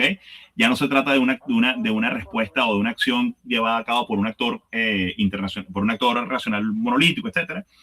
Segundo, las rutinas organizativas de despliegue de capacidades físicas son realmente las opciones disponibles para los dirigentes gubernamentales cuando enfrentan algún problema. Esto todo es de Allison directamente. Y tercero, los productos organizacionales estructuran la situación y establecen los límites que circunscriben la decisión de los dirigentes frente a cualquier asunto. ¿Okay? Esto es, bueno, rápidamente marco conceptual. Digo para poder pasar al próximo modelo y para llegar un poco a lo que tú planteabas también de las diferentes organizaciones. El actor no es una nación, queda claro, o gobierno unitario, monolítico, es más bien una constelación de organizaciones.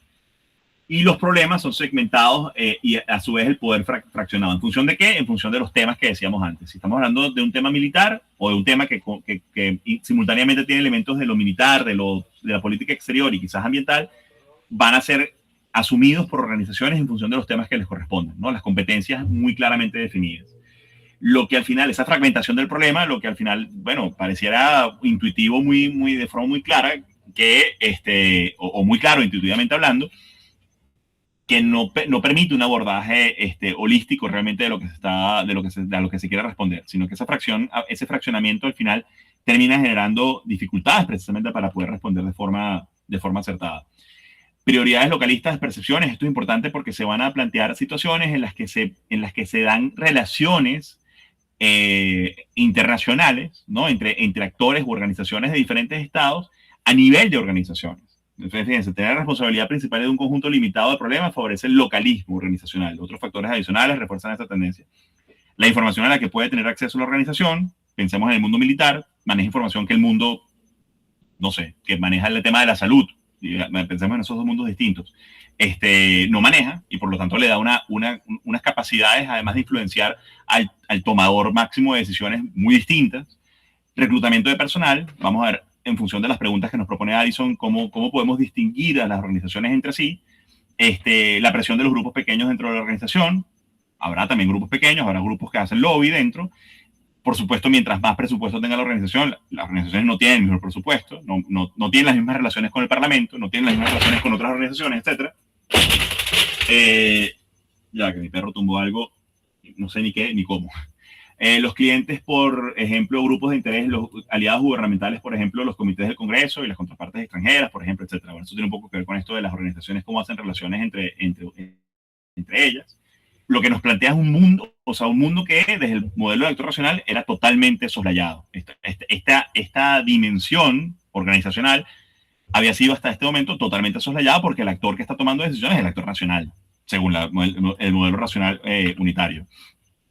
La característica más prominente de la actividad de una organización es su carácter programado, es decir, la medida en que el comportamiento de cualquier caso particular sigue rutina, lo que hemos dicho antes, ¿no?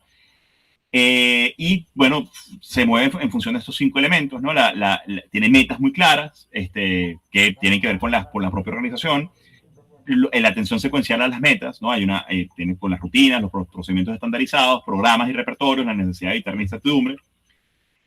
Y llegamos al patrón dominante de inferencia. Habíamos dicho que el patrón dominante de inferencia del actor racional tenía que ver con que el hecho de que si un actor lleva a cabo una acción es porque detrás de esa acción probablemente hay una maximización de beneficios para ese actor. Es una acción además racional, es una acción que ha sido llevada a cabo después de haber tomado una decisión muy bien pensada, pensando de forma estratégica, etc. Aquí el patrón dominante de inferencia es este. Si una nación realiza hoy un cierto tipo de acción, es porque ayer sus organizaciones deben haber seguramente realizado una acción solo mínimamente diferente. Es decir, están acostumbrados, tienen una forma ya estandarizada de hacer esto, llevar esto a cabo. Un gobierno consta de un cierto conjunto de organizaciones, cada una con sus metas, programas y repertorios. Las características de la acción gubernamental son consecuencia de las rutinas establecidas, de las elecciones que hicieron con anterioridad los dirigentes gubernamentales frente a diversos programas de acción, siguiendo la información que poseían y estimando los desempeños, de las rutinas de los programas. Importante, ¿no? Siguiendo la información que poseían. Ya aquí partimos de la premisa de que es necesario, y lo vamos a ver en las preguntas que nos propone Addison, es necesario preguntarnos, y aquí están las organizaciones, ¿cuáles son las organizaciones que están jugando un rol importante dentro de este caso concreto? Eso que tenemos a la derecha, salvo la que está allá abajo a lo último, que la puse de forma excepcional por el contexto en el que estamos nosotros, pero esas 2, 4, 6, 8 organizaciones que están ahí arriba son las organizaciones que de alguna forma van a ser protagonistas dentro del proceso de toma de decisiones que va a atender el caso de la crisis de los misiles. Y tenemos ahí, fíjense, por supuesto, el presidente de los Estados Unidos, ¿no? Tenemos como lo tenemos. Luego tenemos un aparato que es el de la propia Casa Blanca. Ahí está el jefe de gabinete, ahí está, y todas las relaciones que se plantean. Y el jefe de gabinete es un gatekeeper, o sea, más allá de un guardián de esa puerta de la oficina oval, es un filtro también, es un decisor importante en cuanto a qué va a escuchar el presidente, cómo lo va a escuchar, cuándo lo va a escuchar, etcétera. Tenemos, por supuesto, a la CIA, tenemos, por supuesto, al Departamento de Estado, que es, bueno, el vehículo de comunicación con el resto del mundo, por lo menos en términos diplomáticos. Tenemos al Departamento del Tesoro, que en este caso va a haber sido importante. ¿Por qué? Porque el hermano de Kennedy era el fiscal, el Departamento de Justicia, y por eso lo ponía, porque el hermano de Kennedy es el fiscal para este momento. Y que, por supuesto, forma parte del círculo íntimo de Kennedy. Y eso es otro tema, ¿no? Importante. Y ahí entran mucho todo el tema de, bueno, qué pasó con los Kennedy, cuál era la resistencia que existía dentro del aparato del establishment político frente a los Kennedy, que eran vistos fundamentalmente como algo distinto a lo que era el poder norteamericano, fundamentalmente WASP, o sea, norteamericano, digamos, anglosajón de los Estados Unidos y protestantes. Estos eran irlandeses y católicos. Y eso, para nosotros puede ser un elemento totalmente irrelevante, pero para los Estados Unidos tradicional, para los Estados Unidos el establishment político, no era en lo absoluto irrelevante. De hecho, eran ahora se me fue, creo que lo llamaban algo así como los caballeros, a las personas que formaban parte del círculo más íntimo de Kennedy, los llamaron algo así como los caballeros de Excalibur, una cosa por el estilo, ¿no? Por supuesto en forma despectiva, no se les decía esto de manera elevando ningún tipo de virtudes o nada por el estilo. El jefe del Estado Mayor Conjunto, que por cierto el actual acaba de estar en Venezuela, algunos asocian esta visita con lo que está pasando en este momento en el Estado Bolívar, y pudiéramos sumar o pudiéramos pensar en el caso de lo que sucedió el 3 de enero en Venezuela en el Comando Sur de los Estados Unidos. ¿Por qué lo pongo allí? Porque yo no sé si ustedes recuerdan, estoy tirando, digamos, esto para generar algún tipo de reflexión allí, aunque sea para decir, no creo que tenga que ver con esto, que haya tenido que ver con esto, pero ustedes recordarán que hubo un cambio repentino, que fue de alguna manera sorpresivo, del jefe del Comando Sur en un momento determinado antes, por supuesto, del 3 de enero, y algunas personas se inclinaron a pensar que, bueno, de hecho había una fricción importante entre este general, creo que era un almirante, si no me equivoco, y el presidente Trump, fundamentalmente.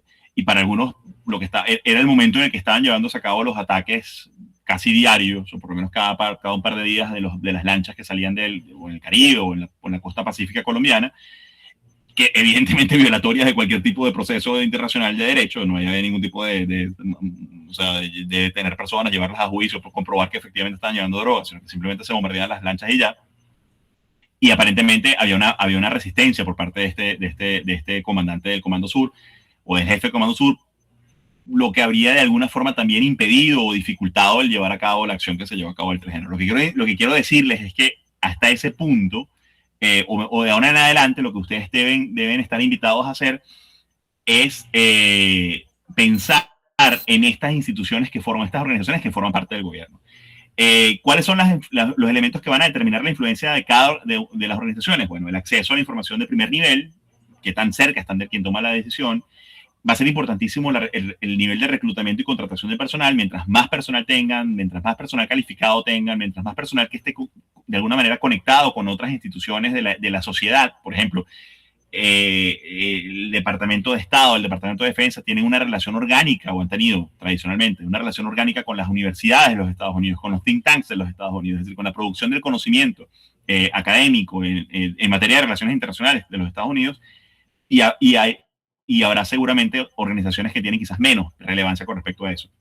Los sueldos, los salarios de los funcionarios, la influencia de los líderes gubernamentales en la organización, por supuesto, el presupuesto que controla, el territorio en donde actúa, etc. Una dependencia con muchos funcionarios, va a decirnos Allison, bien pagados y de ámbito nacional, casi por definición, va a ser una dependencia profundamente, ampliamente influyente en las decisiones finales. Allison nos propone, como les decía, unas preguntas que debemos contestarnos cuando queremos saber qué rol está jugando o cuál va a ser la acción de las organizaciones que están jugando un rol importante dentro del proceso de toma de decisiones. La primera de ellas, bueno, va a ser cuáles son las organizaciones que conforman el gobierno en el ámbito que se analiza, pensando un poco en el criterio que les decíamos antes, ¿no? Que si es un tema que tiene que ver estrictamente con algo militar o de seguridad, pues precisamente pudiéramos concentrarnos en los temas que tienen que ver con seguridad y quizás podemos dejar, no necesariamente, pero quizás podemos dejar por fuera Secretaría de Salud o transporte, etcétera, o aviación civil, cualquier cosa de esto.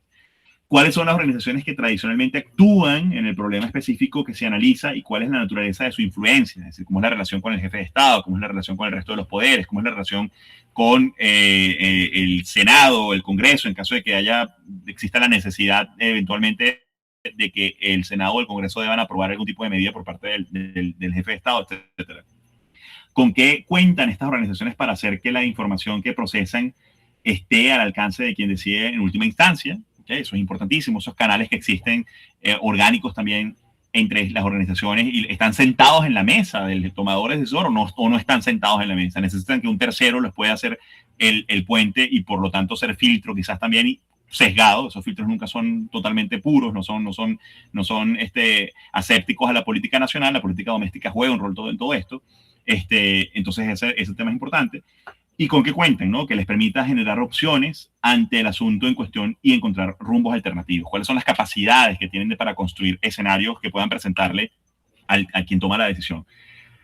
Entonces, aunque volvemos entonces a nuestro caso, aunque la operación Anadir comenzó en condiciones que favorecían el máximo secreto, una vez en Cuba las operaciones fueron realizadas de acuerdo con estándares rutinarios. La respuesta de Allison va a ser, como les decía, muy sencilla, pero bueno, lo hace pensar a uno, que el despliegue de los misiles responde a militares soviéticos que nunca habían tenido que hacer algo similar, ¿no? Que nunca habían tenido que desplegar misiles en un sitio, en un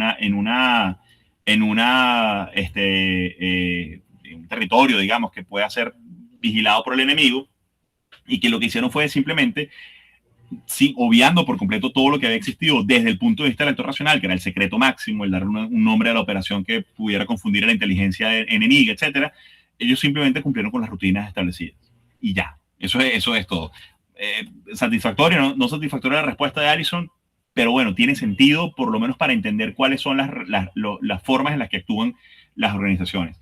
También la respuesta automática por parte de los miembros militares del ExComm se explicaría por la preferencia por procedimientos conocidos. Como les decía antes, los militares van a optar normalmente, puede haber excepciones por supuesto, pero van a optar normalmente por la caja de herramientas que conocen. Así como Adlai Stevenson, que fue luego candidato a la presidencia de los Estados Unidos y era embajador de los Estados Unidos en ese momento ante Naciones Unidas, optó por la vía diplomática. Y eso está muy bien expresado, por cierto, en la película. Entonces, llegados a este punto, porque hay otra pregunta, ¿por qué los soviéticos retiraron los misiles? Vamos a pasar rápidamente a los modelos de política burocrática, es el tercer modelo que nos trae Allison. Sobre el modelo y las explicaciones que ofrece sobre este caso. ¿Okay? Un poco marco teórico.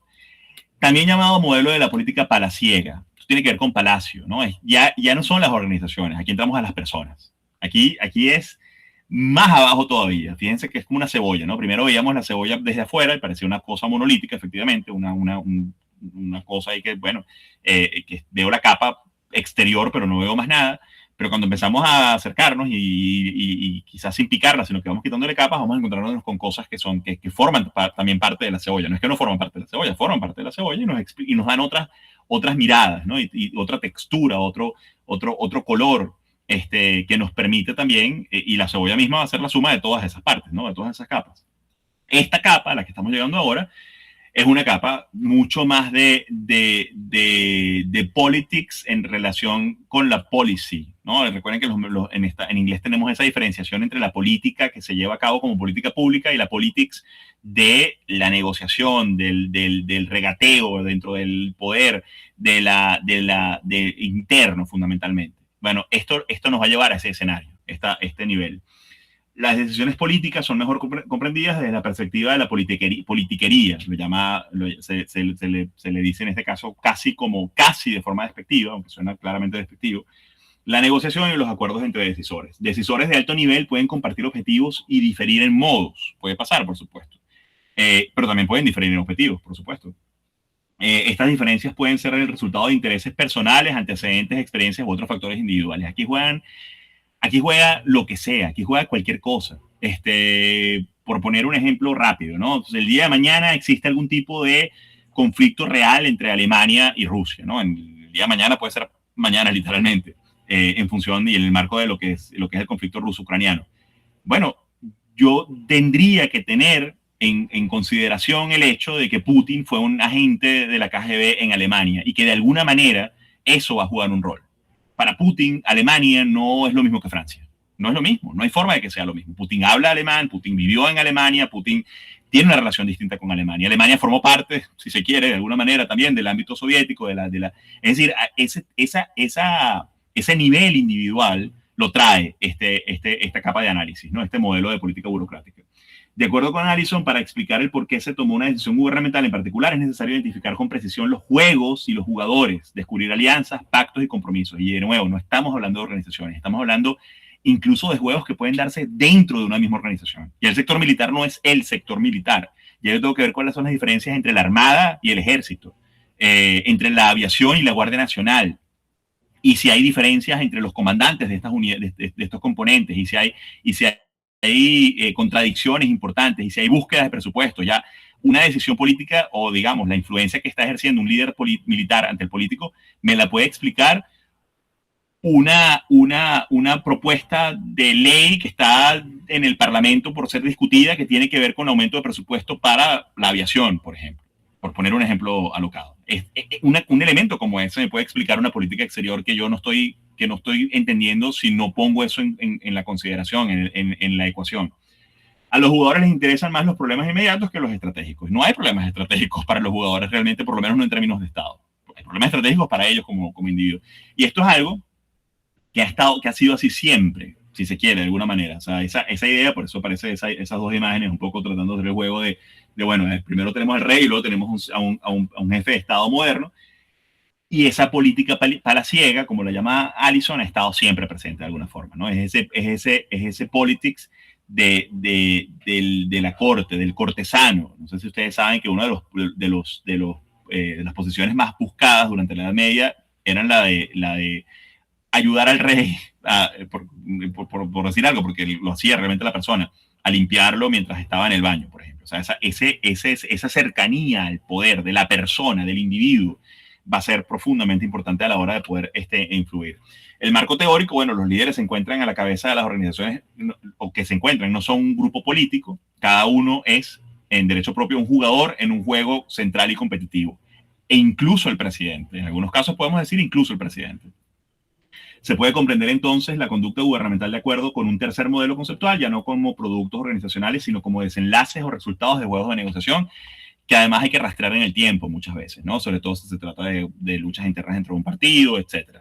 El contexto en el que estamos, vienen elecciones, no vienen elecciones, ¿cómo está pensando este actor? Está pensando cómo es su relación con el partido. No es lo mismo un actor que es el fundador de un partido, no es lo mismo Rómulo Betancourt, que fundó Acción Democrática y estaba dispuesto a dejar, digamos, pasar decisiones que tomaba el partido y que estaban en contra de lo que él pensaba, pero que él quería que el partido sobreviviera, a una persona que no tenga una mayor afinidad con un partido político y que al final no le interese si el partido se termina resquebrajándose. Ese tipo de relaciones del individuo con el espacio orgánico en el que está haciendo vida es importante en este nivel tenerlo en cuenta. El nombre de este juego es política burocrática, la negociación a través de canales regulados entre jugadores escalonados jerárquicamente del gobierno. En contraste con el modelo 1, el modelo de política burocrática no ve un actor unitario, claramente, sino muchos actores jugadores que no se centran en una cuestión estratégica única, sino en diversos problemas nacionales que tampoco están conforme a un conjunto coherente, tampoco actúan conforme a un conjunto coherente de objetivos estratégicos, sino según sus distintas concepciones de metas nacionales, organizaciones y personales. Esto es importantísimo. Distintas concepciones de metas nacionales. Aquí varían las percepciones de cada líder, de cada tomador de decisión, en cuanto incluso también a las metas nacionales. La unidad básica de análisis, bueno, de nuevo, la política como resultado político. Aquí el juego de palabras no queda tan bien porque en castellano la palabra es la misma, pero quiero hacer énfasis en eso. El juego del politics, el juego de la negociación, del regateo, del toma y dame, del tira y encoge, versus la policy pensada en términos de política estratégica nacional, ¿no? En términos de Estado. Aquí claramente entran en contraposición. No es que una desaparece, es que están en contradicciones, que hay tensiones entre ambas. Las decisiones y acciones de los gobiernos son esencialmente desenlaces de resultados políticos. Son resultados porque lo que ocurre no ha sido escogido en tanto solución a un problema, sino porque es consecuencia de compromisos, coaliciones, competiciones y malentendidos también a veces. De eso ahí lo palaciego queda muy bien como caracterización entre diversos miembros del gobierno. Cada uno de los miembros del gobierno observa diferentes aspectos de una misma cuestión. Hay una serie que a mí me gusta mucho que se llama The Last Kingdom. Bueno, véanla, ¿no? Ahí está muy claro cómo la cercanía al rey, además es histórica, ¿no? Habla sobre el primer rey británico, inglés, que logró juntar a los reinos, el rey Alfred. Y está muy claramente, por eso le ponía la imagen de lo medieval, porque desde ahí está presente todo esto. Marco conceptual, bueno, es que esto es un poco repetir esto, yo los voy a pasar a la lámina después, la presentación, no quiero tampoco dejarlos tanto tiempo aquí.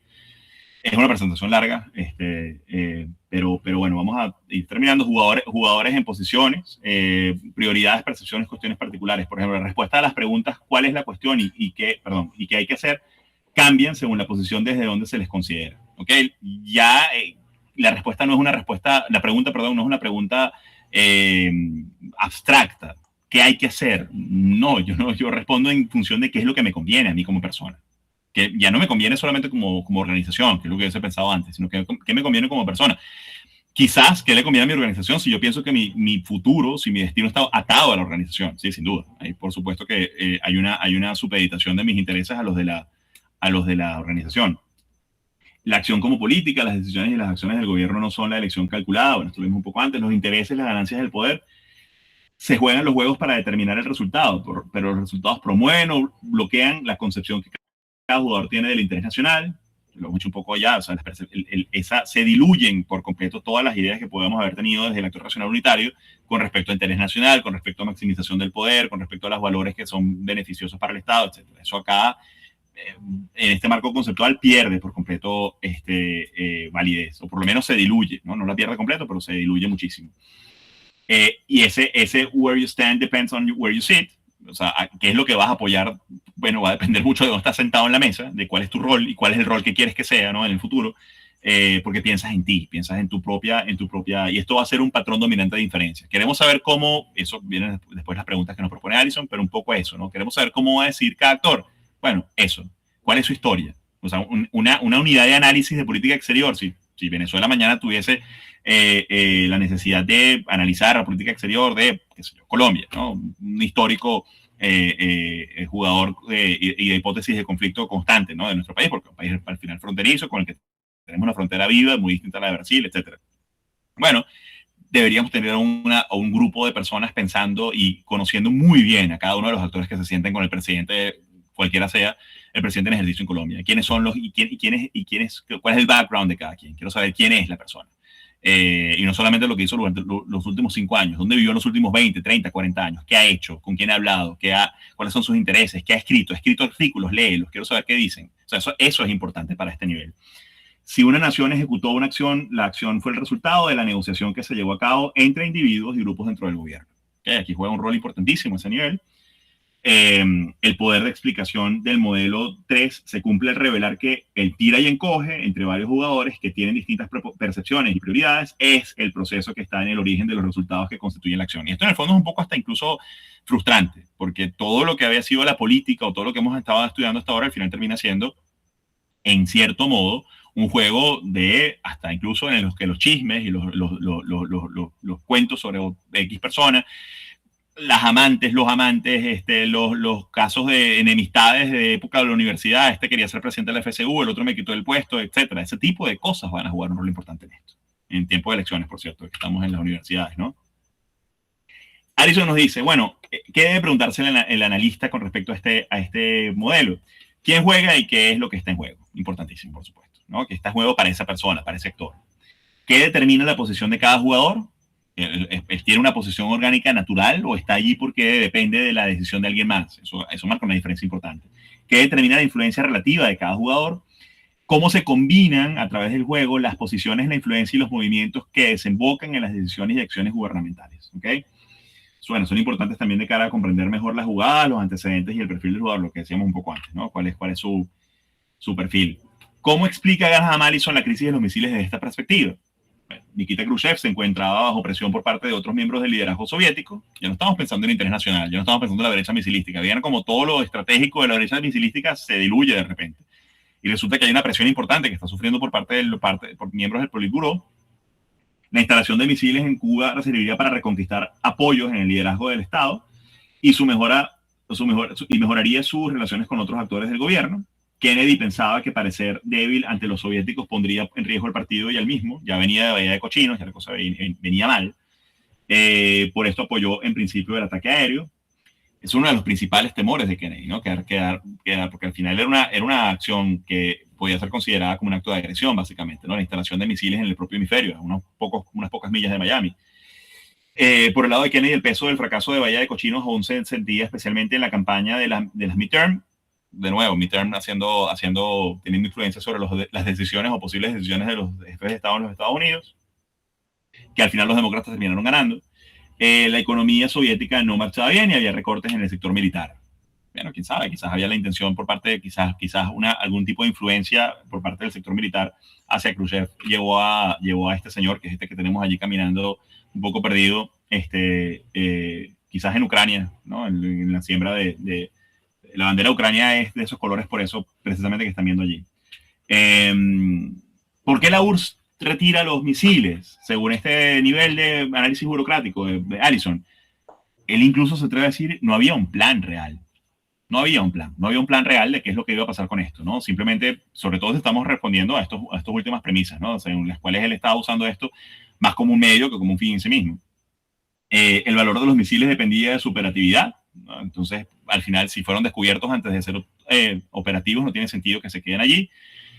Y de alguna manera, porque esto al final se termina decidiendo también con una negociación que fue secreta, que Estados Unidos la llevó a cabo, pero vamos a ver ahora eso, pero pudiera ser considerada como una suerte de victoria también, ¿no? Aunque dicen que los misiles iban a ser de todos modos retirados, los misiles norteamericanos en Italia y Turquía, pero bueno, adelantaron el retiro. Es difícil saberlo, ¿no? Ante el temprano descubrimiento de los Estados Unidos, la URSS no tuvo alternativas distintas a retirar los misiles. En el EXCOM, esto según este modelo, las opiniones se repartían entre quienes apoyaban claramente el ataque aéreo, obviamente los militares, quienes apoyaban la vía diplomática, principalmente el embajador norteamericano que les mencioné hace un rato, y quienes proponían el bloqueo, un camino intermedio entre ambas opciones. Al final, secretamente, Estados Unidos y la Unión Soviética alcanzaron un acuerdo que consistía en el retiro de los misiles de Cuba y el posterior y paulatino desmantelamiento de misiles norteamericanos en Turquía. Este libro, se los mencioné cuando hablamos del segundo debate, es un libro, no es un libro que se concentre del todo, no podemos decir que es un libro que explica perfectamente bien lo que significa la política burocrática, porque él lo que nos hace, estos autores lo que nos hacen es plantearnos cuál es el rol del jefe de gabinete. Sin embargo, por supuesto que la relación, digamos, la cotidianidad del quehacer de un jefe de gabinete en los Estados Unidos, en la Casa Blanca, tiene mucho que ver con esto que estamos diciendo ahora, por lo que les decía antes, ¿no? Es el guardián de la puerta del presidente, y a esa puerta llegan muchos, bueno, con capacidades o con intención de tener capacidades para poder influenciar a quien toma las decisiones en los Estados Unidos. Bueno, ideas finales. Los modelos de Allison aceptan que las acciones gubernamentales pueden provenir de diferentes impulsos. Importante. ¿Ok? Recuerden que aquí lo que quiero que se lleven es que no hay ningún modelo que intente descartar por completo los demás, ¿no? Tampoco ni siquiera él quiere dejar por fuera por completo el modelo número uno, solamente que sí quiere subrayar muy claramente su insuficiencia para poder analizar asuntos complejos, ¿no? Imagínense analizar lo que está pasando hoy entre Ucrania y Rusia, o entre Estados Unidos e Irán, y Israel y Siria, Irán, Líbano, etcétera, solamente desde la perspectiva del modelo número uno. En una decisión gubernamental se dan de manera simultánea una variedad de juegos en donde distintos jugadores con propósitos diferentes suministran diferentes intenciones al resultado. Allison propone la reflexión sobre 3 paradigmas o modelos que en conjunto o de manera separada arrojan luz sobre el proceso de toma de decisiones, y bueno, los 3 modelos deben tomarse en cuenta, tejerse entre sí para poder llegar a entender por qué se tomó una decisión. Esta foto que ven allí es real, es una foto del Consejo de Seguridad en el momento en el que el embajador de los Estados Unidos ante el Consejo de Seguridad muestra las fotos después de haberle preguntado varias veces al embajador soviético, y que el embajador soviético hubiese negado la existencia de estos misiles, y al final le hubiese dicho casi que de forma casi burlona, diciéndole: yo estoy en un juzgado norteamericano, no tengo por qué responderte. Él dice, bueno, señores, aquí está la prueba muy claramente de que están estos misiles desplegados en Cuba, etcétera, y muestra esta foto. Y bueno, esta es una escena de la película. Esa es la escena exactamente. Además coinciden, no lo hice a propósito, pero coinciden perfectamente esa escena. Esta es la película, esta no es una foto real, obviamente. Coinciden esta escena con esto, porque lo que están viendo ellos en la película aquí, en este momento por televisión, es este momento. En la película están viendo este momento y están a punto de retirar a Adlai Stevenson del Consejo de Seguridad, porque se están dando cuenta o tienen la percepción de que el embajador soviético lo está apabullando. Y al final, ¿no? Al final termina siendo un momento histórico. De hecho, a mí cuando vi la película por primera vez me pareció un poco ridícula la expresión, la frase en la que él decía, el embajador americano decía, que esperaría hasta que el infierno se congele para sus respuestas. Y decía, bueno, ya se pasaron un poco ya de la romantización de la política gringa. No, en realidad pasó, eso lo dijo exactamente tal cual, es una reproducción exacta y fidedigna de lo que sucedió allí. Y bueno, si no la han visto, la recomendación es que la vean, y la van a ver después y si la vieron también, porque la van a ver ahora con desde los 3 modelos, ¿no? Con las 3 lentes que les permiten los modelos de Allison, y van a ver muy claramente en cada uno de los momentos las 3, sobre todo los 2 últimos, el modelo número 2 y el modelo número 3, en acción. Todo lo que tiene que ver con las organizaciones enfrentadas entre sí, todo lo que tiene que ver también con el modelo burocrático. Y en el caso de Kennedy, muy importante, además muy interesante, porque también quienes forman parte de su círculo, o uno de los que forman parte de su círculo, es su hermano, y es una persona que tiene una influencia tremenda sobre él.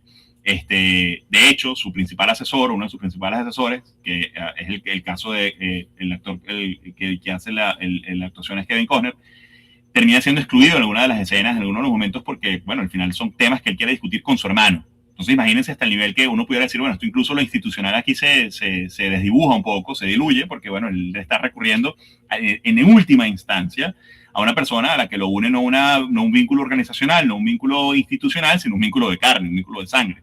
Entonces, y eso tiene que ser, crean lo que si se analiza si volvemos al modelo burocrático, precisamente ese rol debería estar.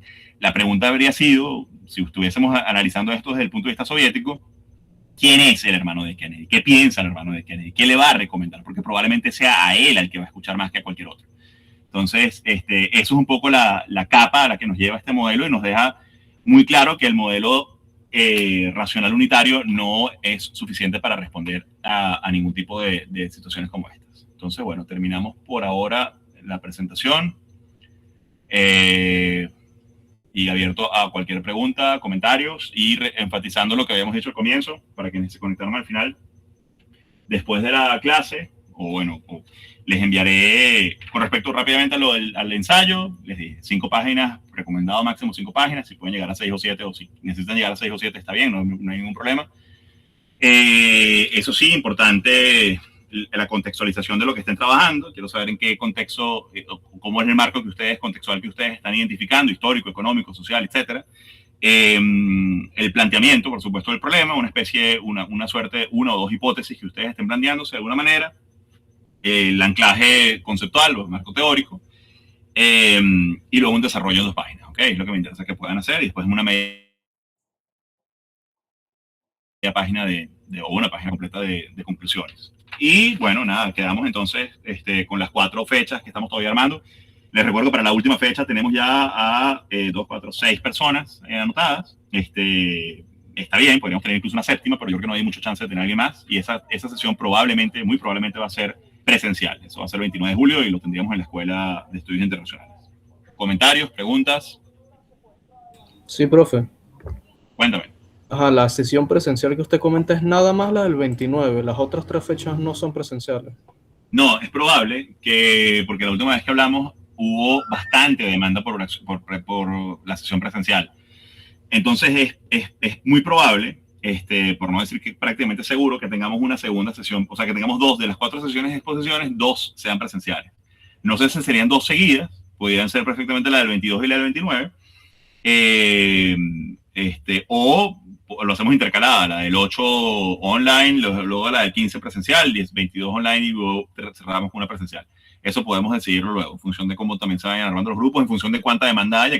Quizás la demanda se satisface con la sección presencial del 29. Hay que ver cómo lo que sí es que quienes no me han dado todavía fecha en la que quisieran exponer, por favor háganlo, pueden mandarme un mensaje y decirme, y yo los incorporo a los días para saber. Les repito que el 22, no quiero inducirlos a que se metan el 22, pero el 22 está vacío prácticamente. Tengo una sola persona ese día. Entonces,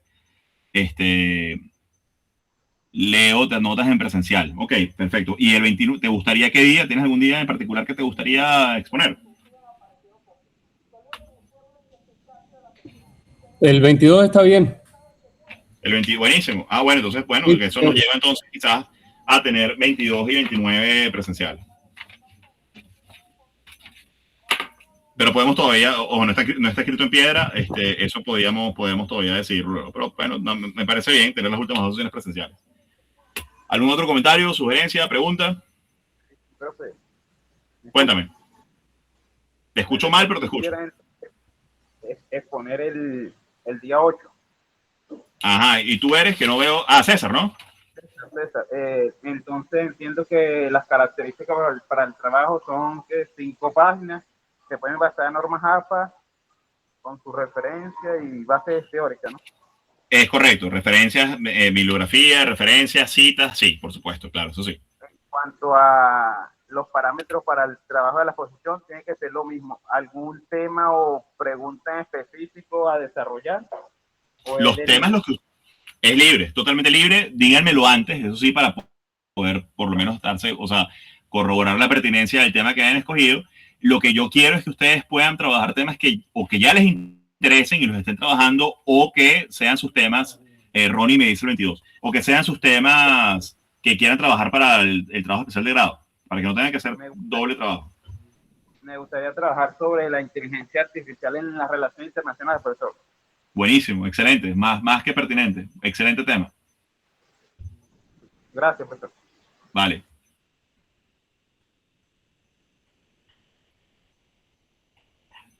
¿Algo más? Ajá, Adrián, el 15, si llegué a ver bien, Adrián, estabas anotándote para el 15. Sí, profe. Buenísimo. Excelente, excelente. Bueno, básicamente ya tenemos los grupos. Agni, el soft power surcoreano, fantástico. Son temas excelentes, pero son temas que ya ustedes se estarán dando cuenta que los van a obligar a trabajar con otros, por ejemplo, soft power, Agni. Bueno, ahí vas a trabajar con Joseph Nye, y Joseph Nye es un autor posterior a todo esto, pero es válido, absolutamente válido. Ojo, puedes trabajarlo, mi recomendación sería trabajarlo trabajando a Nye, por supuesto, y buscar su concepto de poder blando. Después te puedo hacer llegar una página muy interesante que mide los diferentes niveles de influencia de muchos países en el Indo-Pacífico, pero trabajas, por supuesto, también desde el realismo político, es decir, exacto, desde la teoría del realismo. O sea, cómo evoluciona el concepto de poder y cuáles son las insuficiencias del concepto de poder desde el realismo clásico hasta el concepto de poder que trabaja, el poder blando que trabaja Joseph Nye, hasta llegar luego al poder, el smart power, ¿no? Que es una suerte de síntesis entre ambos, etc. Buenísimo, buenísimo. Totalmente muy pertinente. Bien. Profesor, una pregunta, solo para refrescar, el método de evaluación no, las evaluaciones de la materia son el trabajo y otras evaluaciones, ¿o es No. solamente eso lo que se compone con la nota final? Solamente eso, va a ser una exposición y un ensayo. Okay. Y como dijo, quien quiera hacer una exposición sobre un tema y el ensayo sobre otro, puede perfectamente hacerlo. Claro. Me parece lo más práctico que lo hagan sobre el mismo, pero ustedes Claro. pueden decidir hacer uno y uno perfectamente. Chévere, profe. Listo. Buenísimo, entonces, bueno, quedamos hasta acá entonces. Cualquier cosa estamos en contacto en el grupo. Yo les hago llegar la presentación y pues nada, estamos en contacto. Cualquier cosa a través del grupo o pueden escribir también de forma directa en cualquier momento, siempre por acá disponible, ¿ok? Gracias, profesor. Buenas noches. Hasta luego. Gracias. Vale, gracias a ustedes. Vale, profe. Chao, profe, buenas noches. Cuídense. Que descanse. Muchachos, buenas noches. No, profe. Vale, buenas noches a todos. Muchas gracias.